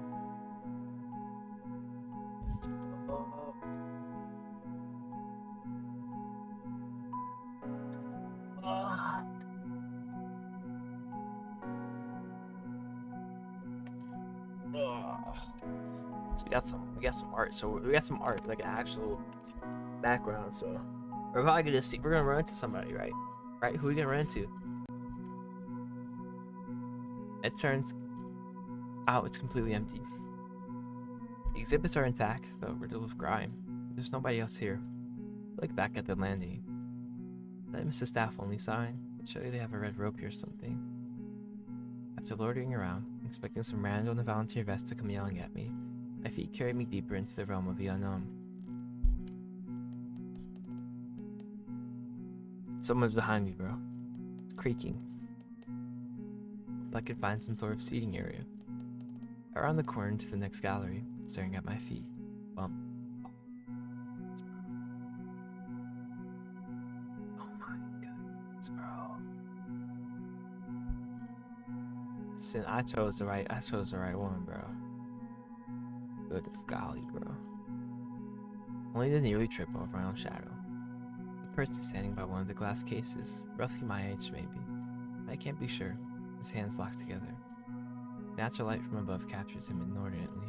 Dusty beams glance through the gloom and settle on his dark hair. I step back before I mean to.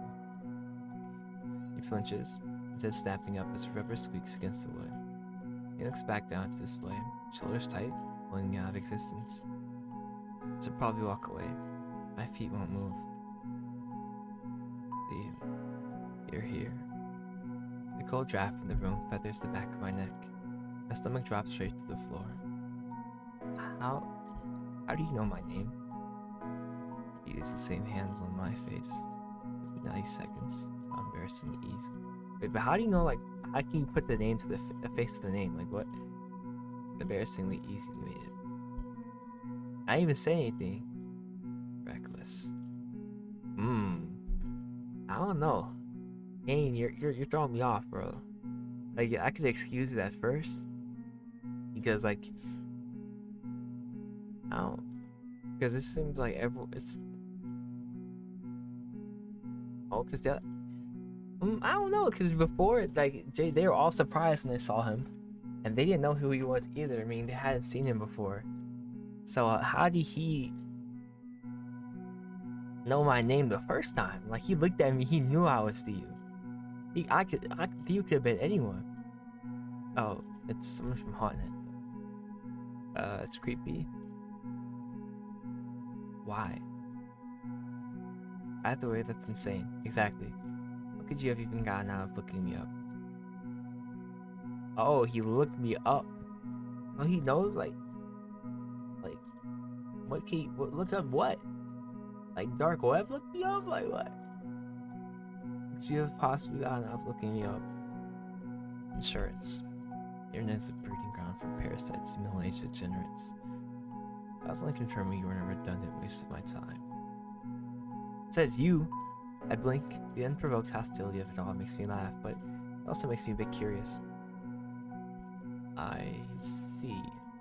So, were you staking out the history exhibit, waiting for me to walk in? That's a short laugh. Don't flatter yourself. Know that I prefer not to deal with unknown variables. I was here first for reasons unrelated to you.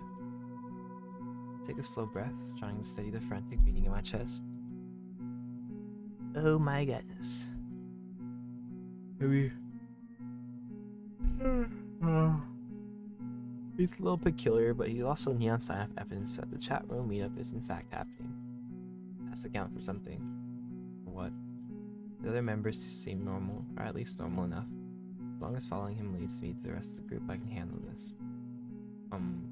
Well, I know you're from the chat room, but I swallow hard, forcing the next words past my teeth.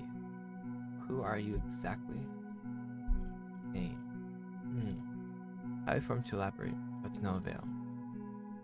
Right, I meant your handle. On Hotnet? God's disciple.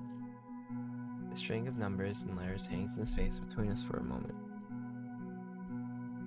I like that little lip bite, little cheek bite. I like that. It takes a minute for my brain to connect the dots. Wait, or see? Yeah, I still never got over that. Still was so Charles-esque, bro. It's nice to meet you.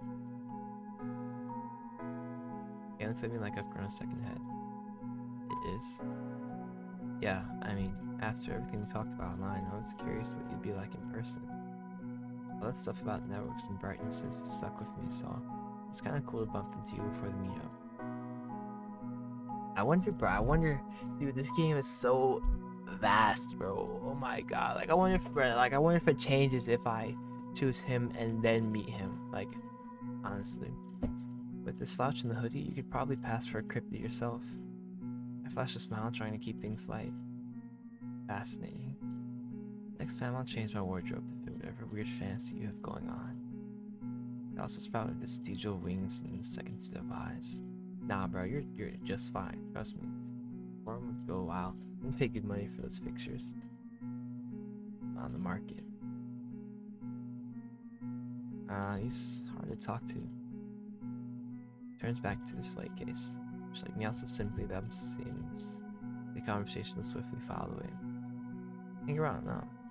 Like Icarus, I too fly directly toward the strange sea of the sun. Finally prepared to mount my wings for sake of entertainment. So, what you looking at? I lean in enough to peer over the edge of the wooden frame. Nothing special, really, just jagged metal hidden by a block of glass. Nothing that matters to 90% of the population. Try me anyway. I'm smarter than I look. Let's lean over his shoulder. I wonder what Kane smells like. I lean over his shoulder to get a better look. Stiffens instantly, pulling his shoulders back as if my proximity is a kind of contagion. You're breaching my perimeter. Up. Okay, he's cute in a way, but I'm not going to push boundaries, you know. Happy glass stick, but back up. I just want to see. I'll see how he reacts. So step back right away. Hands up. Sorry. Didn't mean to crowd you. That was something crazy important. You look like you were trying to melt the metal with your mind. It is important. It's the right kind of mind. How so? An outdated relic. Much like the concept of personal boundaries in this wretched county.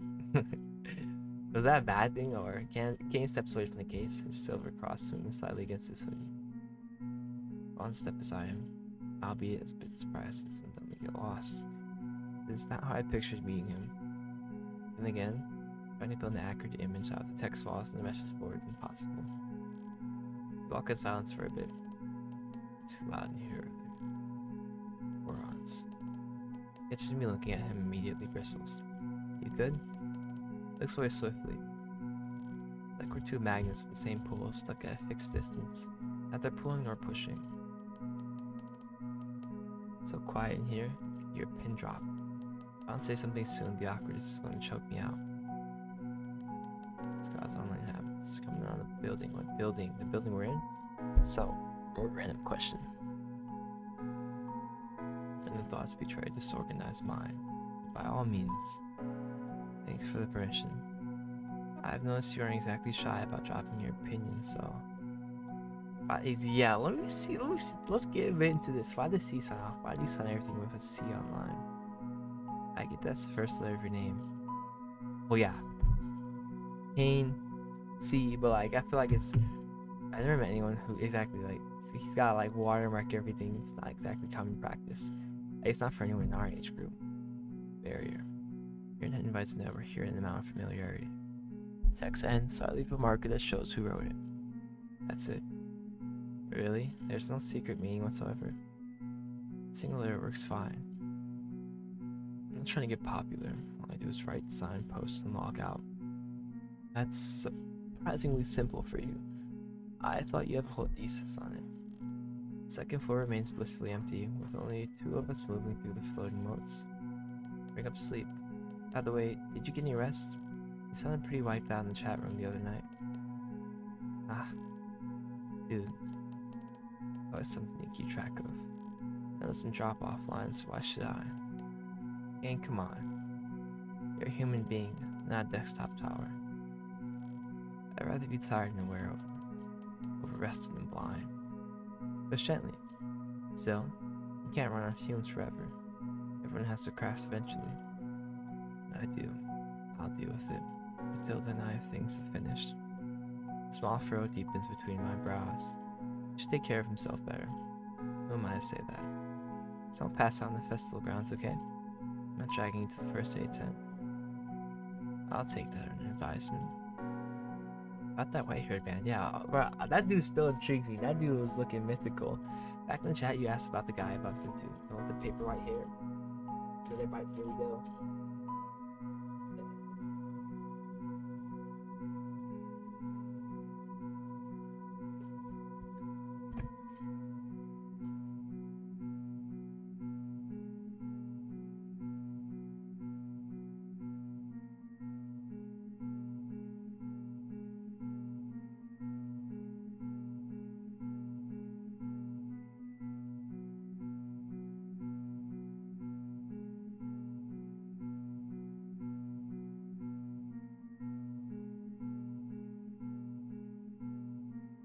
Alright.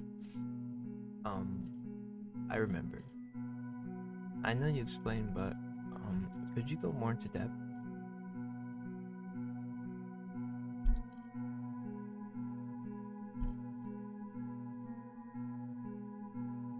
Like I said online, the brightness is a presence that's too excessive for this plane. It can even look like people, briefly, because your brain tries to fill in the gaps. The details don't hold for very long. The face contorts, the voice scrapes. Have you seen one before?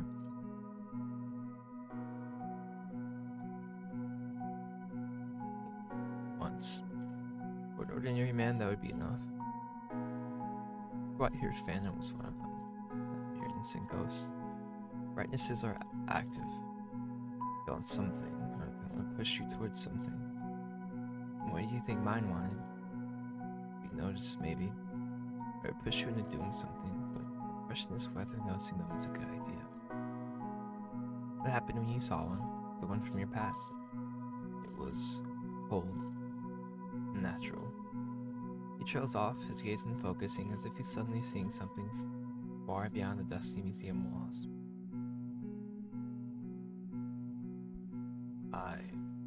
Word hangs there, and more. I'm searching for answers about that day myself. Soon you concern yourself with it. He has been quiet, but his attention keeps flicking toward me and then away. Finally, I stop and face him. Okay, you've been staring at me for the last 30 seconds. What's going on in there? Hesitates, his fingers curling and then curling at his sides. The question when it comes is so staggeringly ordinary. It takes me a second to process. What do you eat for dinner?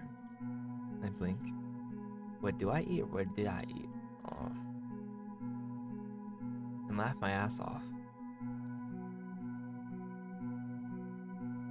Why are you? It's not funny. Let's match his seriousness. Did I save before all of this?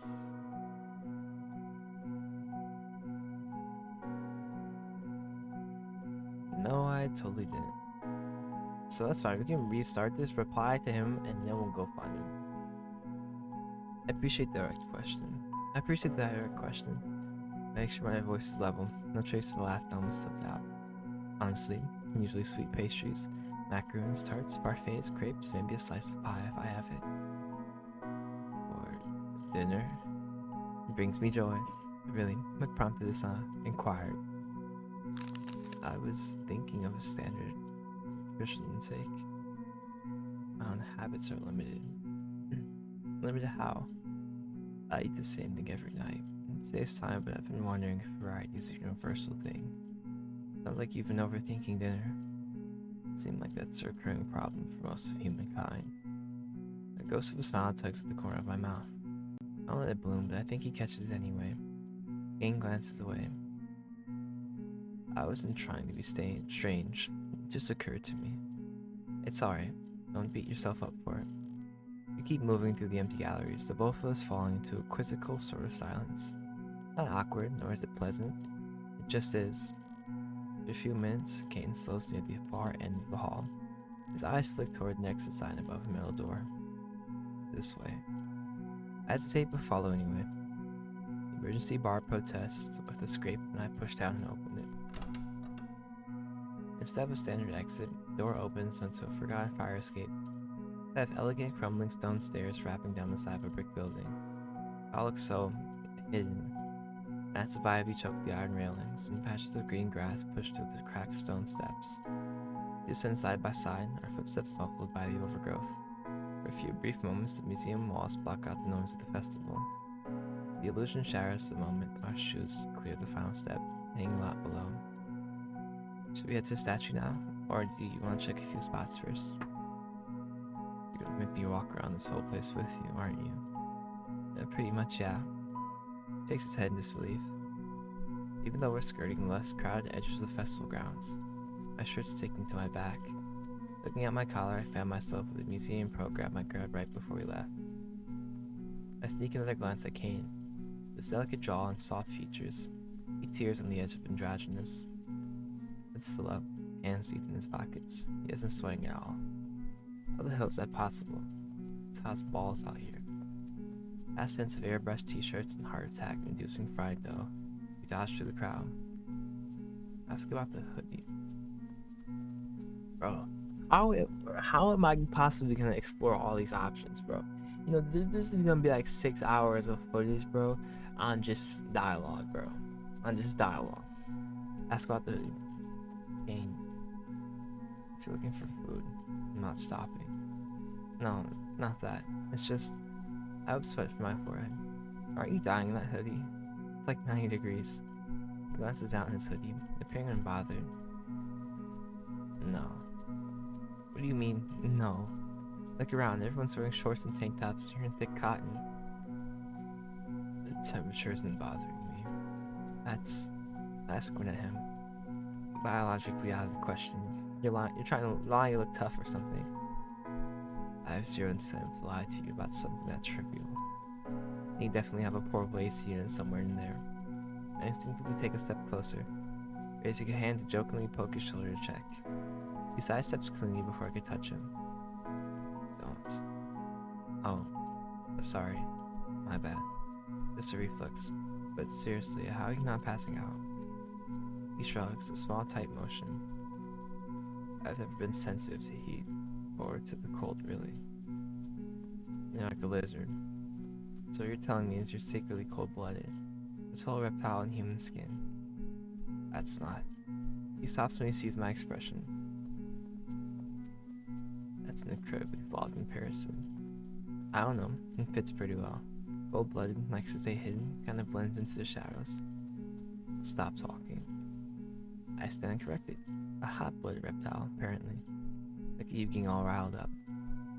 He shoots me a look that could curdle milk and keeps walking. You know, Kane, you're actually pretty talkative in person. I wasn't expecting that. What? Online, you seem like the type who'd stare at the shoes the entire time if I met you. It was quiet for so long that I won't start worrying about striking a nerve. I am quiet. Dude, you said more to me in the last 30 or so minutes than you have across 2 entire days on HauntNet. You were online yesterday but didn't type a single thing in the chat. I checked. His brow furrows. I suppose that's true. I was just curious why. No pressure if there's no real reason. Whoa! Suddenly he steps directly into my space. Leans in closer, his unblinking gaze fixing onto my face from barely a foot away. I instinctively tense up, my breath catching in my throat. Kane, I thought you hated when people got in your bubble. This is an evaluation. Right. Am I that special? I get a gold star. He doesn't blink, his face remaining deathly serious despite how close he is. Don't turn it into a joke. Being serious. I'm just saying, you don't need a princess star for being a little less straining than the rest of the world. By a significant margin. The tone beyond his voice makes the teasing words die in my throat. Oh, right then. He steps back, turning his eyes back to the path ahead as if the interrogation never happened. Up ahead, the path splits. One fork leads toward the concert, and the other curves around the row of food trucks toward a quieter part of the grounds. Kane takes the second fork without question. Then see our way older. I examine all the signs, a bit surprised at how barren this side seems to be, where I see a tent made of deep purple fabric. Gold fringe sways in the breeze, and the wooden sign hangs from the 2 iron hooks. Madam Zora, good the Lord won't show you. Readings 5. Entrance is draped with beaded curtains that clack together whenever the wind picks up. Oh, this is perfect. Point it out. Come on, let's point it out. Come on, Kane. Kane. Kane, look at this. I reach out and lightly catch the edge of his sleeve. He flinches hard, yanking his arm away, but his eyes still follow where I'm pointing. Absolutely not. Come on, it looks so cool though. No. You didn't even let me ask properly. I didn't need to. Your eyes are sparkling. The answer is no. Why not? It's $5. I'll cover for the both of us. It's not about the money. Just look at that blasphemous slogan. Folds his arms, staring hard at the tent. Participating in carnival mysticism. Diluted and repackaged for normies. See, like, you know what I'm talking about? This freaking incel talking about normies. I think that opens doors without any reverence. Kane. It's the fortune teller tent, not a satanic summoning circle. You're closer than you think when it's done this carelessly. Beg. Pretty please. Just this once. I've always wanted to get my fortune told. Go by yourself then. But it's not the same alone. At least, I don't think it is. Come on, dude, please. Shoe grinds into the ground, impatient. It's not only annoyance, he seems genuinely bothered by this place. I'm digging my heels at. No, wait. I'm not letting you skip out on me that easily. I step directly into his line of sight, blocking his clear route back to the main path. I already gave you a perfectly good alternative. Use it or don't. It was a terrible alternative. We came down here together, so we should do things together. He fixes me with an enemy stare. Not going in. Don't be a killjoy. We walked all the way out here. You can go. I'll wait out here by the path. Yeah, right. Probably gonna bolt the second I go in. What if I make you go? You can't. Lots of physics will actively work against you. Physics? Schmizzics. It's just a suggestion for someone like me. I step directly behind him, digging my heels into the dirt to match his stance. What are you?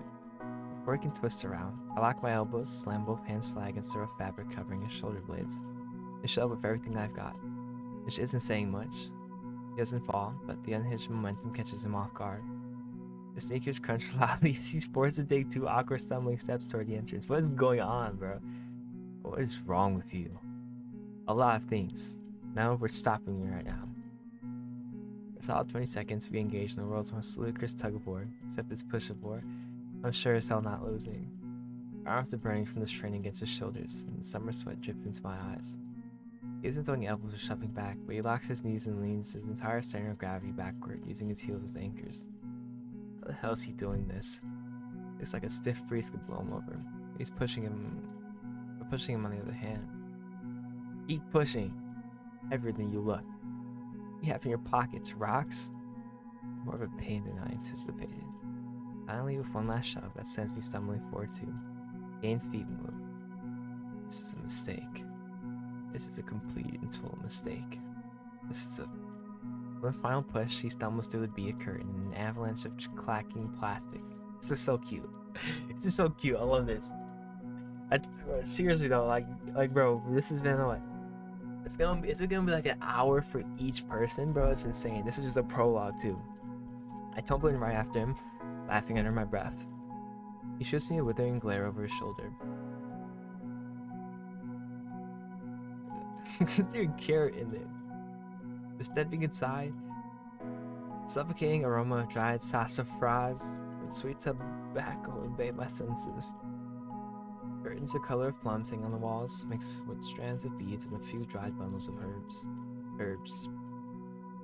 A jar of what looks like moonshine with a sprig of ginseng. Okay, I was like, there's like I can't do the carrot or something else. It's in a crate in the corner.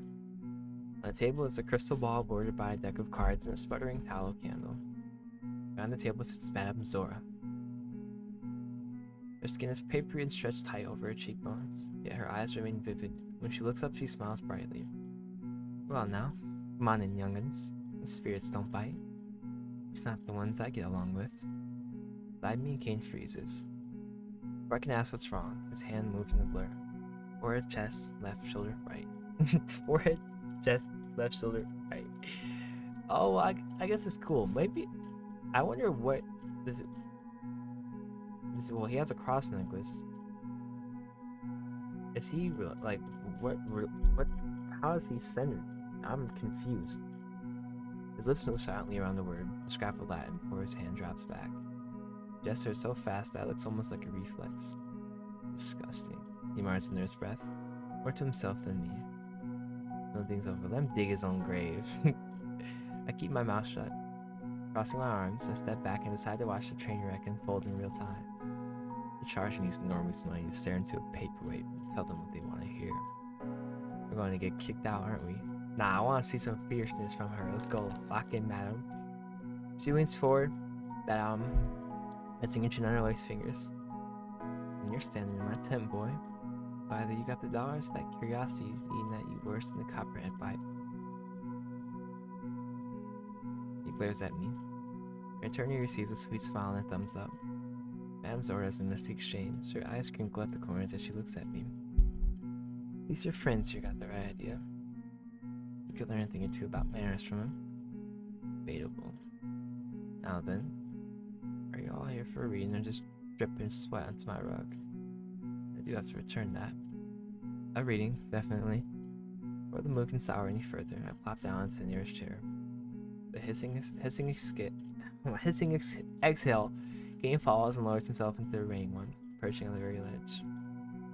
Hitching the exit. Alright, who wants to go first? He wants to. He wants to go first. Don't you, Kane? Kane turns on me so fast that Sora hears neck clap. I do not. Not rope me to this visual artifice. Don't listen to him, ma'am. He's shy. Uh-huh. He glances between us with an amused tilt of her head. Look at it this way. If it's all hogwash, you got nothing to lose but a few minutes of your precious time. Unless you're where I'll actually see something. Kane stares at the crystal ball as if it's about to sprout a tongue and speak to him. Palm up, son. Reluctantly, he extracts his hand from his hoodie and lays it on the table.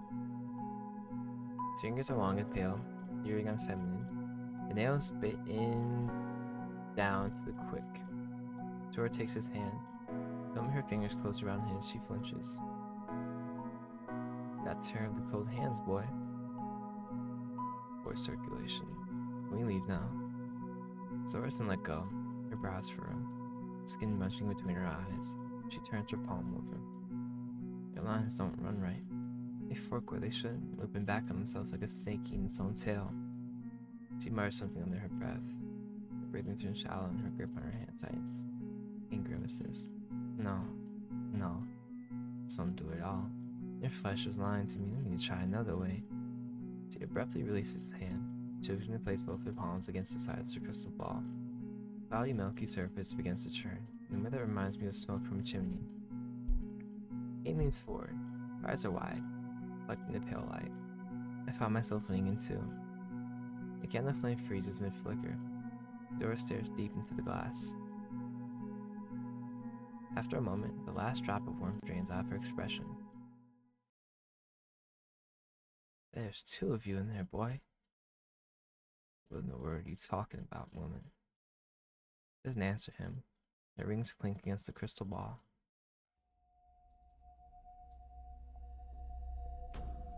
Oh shit.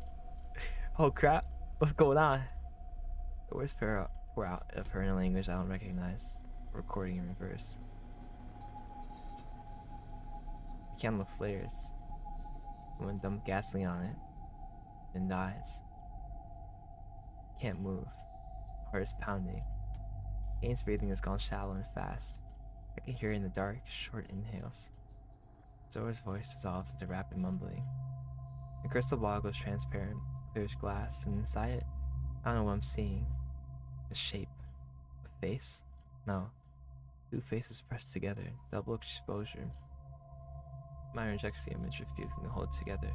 Every time I try to focus, it slips away. Ma'am, are you alright? Suddenly, Zora yanks back from the crystal. She recoils violently in her chair, flinging herself against the backrest. When she looks up, an adulterated fear rises in her eyes, a kind of terror one simply cannot fake. She looks away from him, her chest heaving. I'm not charging you for that one. Get out. Both of you. Right now. What did you see? The bite's gone from his voice, replaced by a feverish curiosity that bores in a plea. I said get out. The animal relights itself with a crack. Kane shoves his chair back, stands up without another word, and walks briskly out of the tent. I scramble up after him. My legs are jelly. He bursts out of the tent into the humid evening air. Kane stumbles a few paces like his fear on fire. He stares down at his palms, turning them over and over. What? Why? He cuts himself off, teeth clenched. His hands won't stop shaking. Kane, I told you it was a bad idea. She shouldn't have been able to see that. You have to go stand in front of a hall of all of them like this. They'll look at me. Wretched, and I'm not. I can't. Ask if he's fine. Okay. I'm sorry for making us go in there. Are you doing alright? You're shaking. He flinches and visibly forces himself to stand still. He doesn't look at me. For a few seconds, he only breathes through his nose. He finally speaks, his voice is low. I told you not to go in there. Multiple times. I feel my stomach twist. I know, that was shitty of me. She said two of me.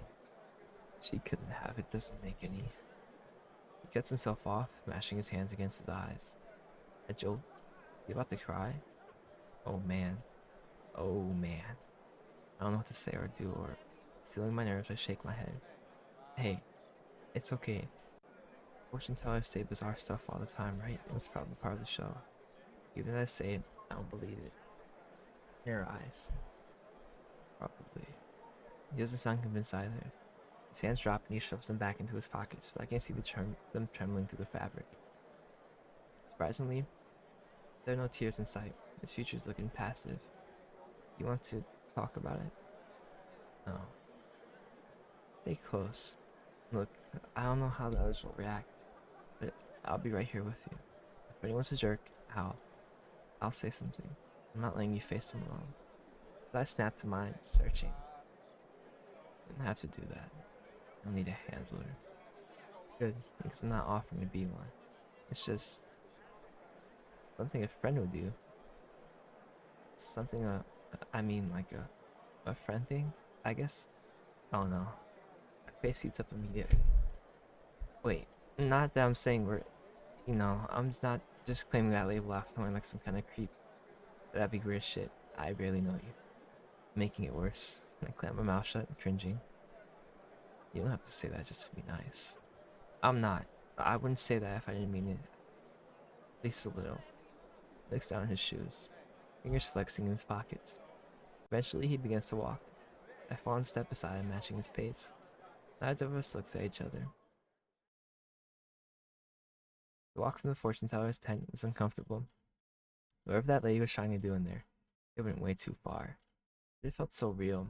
My skin is still crawling. I forced myself to shake the thought away. Now's not the time. Up ahead, the bronze Mothman statue catches the light, and swings spread wide over the concrete plaza. A small crowd is already gathered around the pedestal. Even from down the path, I can tell it's the peak group. Beside me, Kane's pace falters, slowing to a near halt a few yards back from the crowd. Already here. Yeah, looks like a whole welcoming committee. He hovers there at the edge of the plaza, his eyes starting away from the noise. I throw him an encouraging smile. Come on, then. We made it this far, might as well finish the job. I'm acutely aware of the contrast we make. Me practically squeezing a glossy festival map, Kane buried deep in his hoodie, hands shoved into his pockets. Both of us radiating varying degrees of social awkwardness. I hesitate, fingers tightening around the strap of my bag before I force myself to speak up. Excuse me? Sorry, is this the PIC group? Now with ear kid Fox turns toward me. His face goes through a rapid series of expressions, confusion, recognition, and then all at once delight. Hold on. Is that? 5 pairs of eyes lock into us with the force of a spotlight. I resist the urge to shrink back. No way. You're Theo, right? Oh wait, who is that? How did he? I nod. He made it. We were just talking about tracking down some coffee. So glad we didn't leave you behind. The sheer velocity of his welcome leaves me astounded. My defenses melting before I can process them. There's a murmur of agreement from the group, and their eyes drift sideways, moving from me to the hooded shadow standing at my shoulder. And, who's your friend? The other man with bleached white hair leans in, touching the other's elbow. He wears something fast under his breath, his eyes narrowing into a squint. Both of the men look back at Kane, frowning. God's disciple. 2 eyebrows shoot up. Wait. The white-haired guy points at us, his fingers bouncing between me and Kane. Are you two together? Like, you came here together? The short silence. This one feels even more awkward than the first. Yep, this is Kane. We're a package deal for the day. Can't shake him loose. We ran into each other over at the museum earlier and decided to walk over. Keep my tone light. The group absorbs the information. The expression is guarded. I like this one a lot better. This was lit. I like this a lot. This is a much cooler entry into this little group. The only exception is the elegant-looking woman near the back. Her gaze remains cool and unbothered. Eventually, the first guy I spoke to recovers.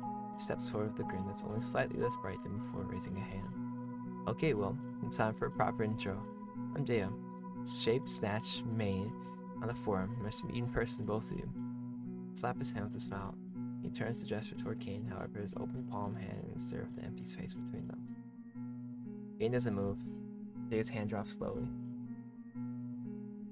His brow furrowing, it's a mercy that he doesn't say anything about. Ji-hum. The white-haired guy chimes in, his voice dripping with an upbeat sing-song cadence. He throws out a loose 2-finger salute, his eyes locked onto Kane. You hang out in the back stacks at the library, don't you? Occasionally. Yeah, thought so. Words are polite, but the delivery not so much. Another member steps forward, her fingers fluttering in an anxious way to clear the air. I'm Genesis, Starcat XX Starcat on XX Online. Hi. Hey, your hair looks cool. Thanks. Delicate looking woman tilts her head and lifts her hand, extending it. Lottie, Lois Bloom, it's a pleasure to meet you both. It's a brief shake. Nice to meet you too, Lottie. Last member of the group towers at the back. Silas. Wolfsbane. It's good to see you, Silas. A gravelly grunt serves as his only reply. Jay clasps his hands together again. Alright. And you, he points at me. You already know your handle, but what's your name? Just Steve is fine. Oh, just Steve is fine. I'm not that formal. Jay grins. Cool. Clean, simple, easy to remember. I like it. The introductions tail off. Predictably, the collective focus drifts right back to Kane. He remains frozen in place, offering nothing to fill the silence he's indirectly created. This is certainly an unexpected turn of events. Lottie's tone is carefully neutral, a pleasant one naturally. I don't believe you attended any of our previous meetups, God's disciple. Oh, my bad. my bad. I haven't.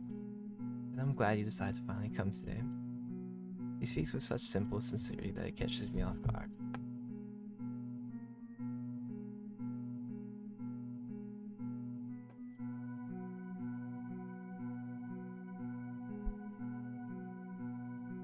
Bro, who is... Someone just come in or leave, bro. Someone in here the entire time? I have no clue. Kane huffs in response.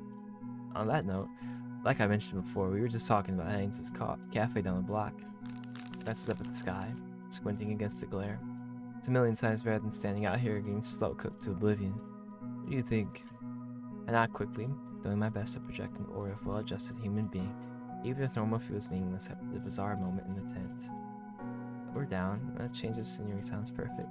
I like how I'm speaking for him. Like, I don't know if, like, I wouldn't do that personally, but we're speaking for Kane. I like how we're picking up on Kane so fast. Like, I don't know. Kane doesn't seem to have a problem speaking for himself, but I feel like he wouldn't mind it. Like, I feel like he doesn't mind it at all. He doesn't speak up to it exactly. See, back of the group, Silas leans away from the rest of the male railing. Good. Silas glances back, his eyes doing a quick sweep of the group to make sure we're all still attached. His gaze catches mine for a second longer than necessary before he faces forward again. You know what? I'm gonna call it there, okay? Because this game, okay. When I was hit with that sudden ending, like demo ending, I was like, wow, oh, that's it. But bro, this dialogue is so, like, it has so much depth to it, bro. So much depth, so many good expansive dialogue options. That was insane. Like, I went through a Silas and I did not think it would lead to that. Like, it was just like, damn, bro, like like that was like, and bro, we had like 10 other choices that we could have gone through. Like we could have skipped out the tent completely.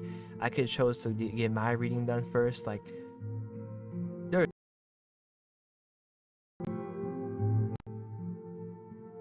the freaking mic again. But yeah, that was episode. This is gonna be our first episode. I'm diving back into this as soon as I get my first episode out. But there's a lot. Like, I think that it's gonna be like 3+ hours just for the first episode. We only got 2 endings, bro. 2 endings. This is just a prologue demo, right? This is just a prologue. Demo prologue. This is not the full game. This is just a prologue. The demo of the prologue. Like, that's insane, bro. But yeah, I love it so far. I'm fucking loving Kane, bro. He's sexy as fuck. He's cute as fuck. He's cool as fuck. I love Silas, bro. I like Jiho. I like Jiho. I don't know. They're both dorks. I like their little dynamic. Genesis is very shy. I really want to get more into Genesis. And Lottie is very interesting. I feel like she has a really cool relation. Here we go with the mic again, because, you know, she went to the limousine. Like, her life is obviously very different from us, but, you know, it was getting a little like horror, like a little scary. Like, it was getting actually a little scary, so that was cool too. But yeah, amazing art. I fucking love the art style. I love everything's smooth, bro. At the start, I said the game was a mess. It really wasn't. I was just, you know, getting angry because I couldn't figure out the text speed. But yeah, I hope you guys enjoyed. Thank you for watching until the end. You know, I'm gonna get right back into this. There's no need to rush. The next one will always come, and I love you guys. Always remember, I love you guys. I'll see you next one. Okay? Bye bye. Bye bye. Love you guys. Spider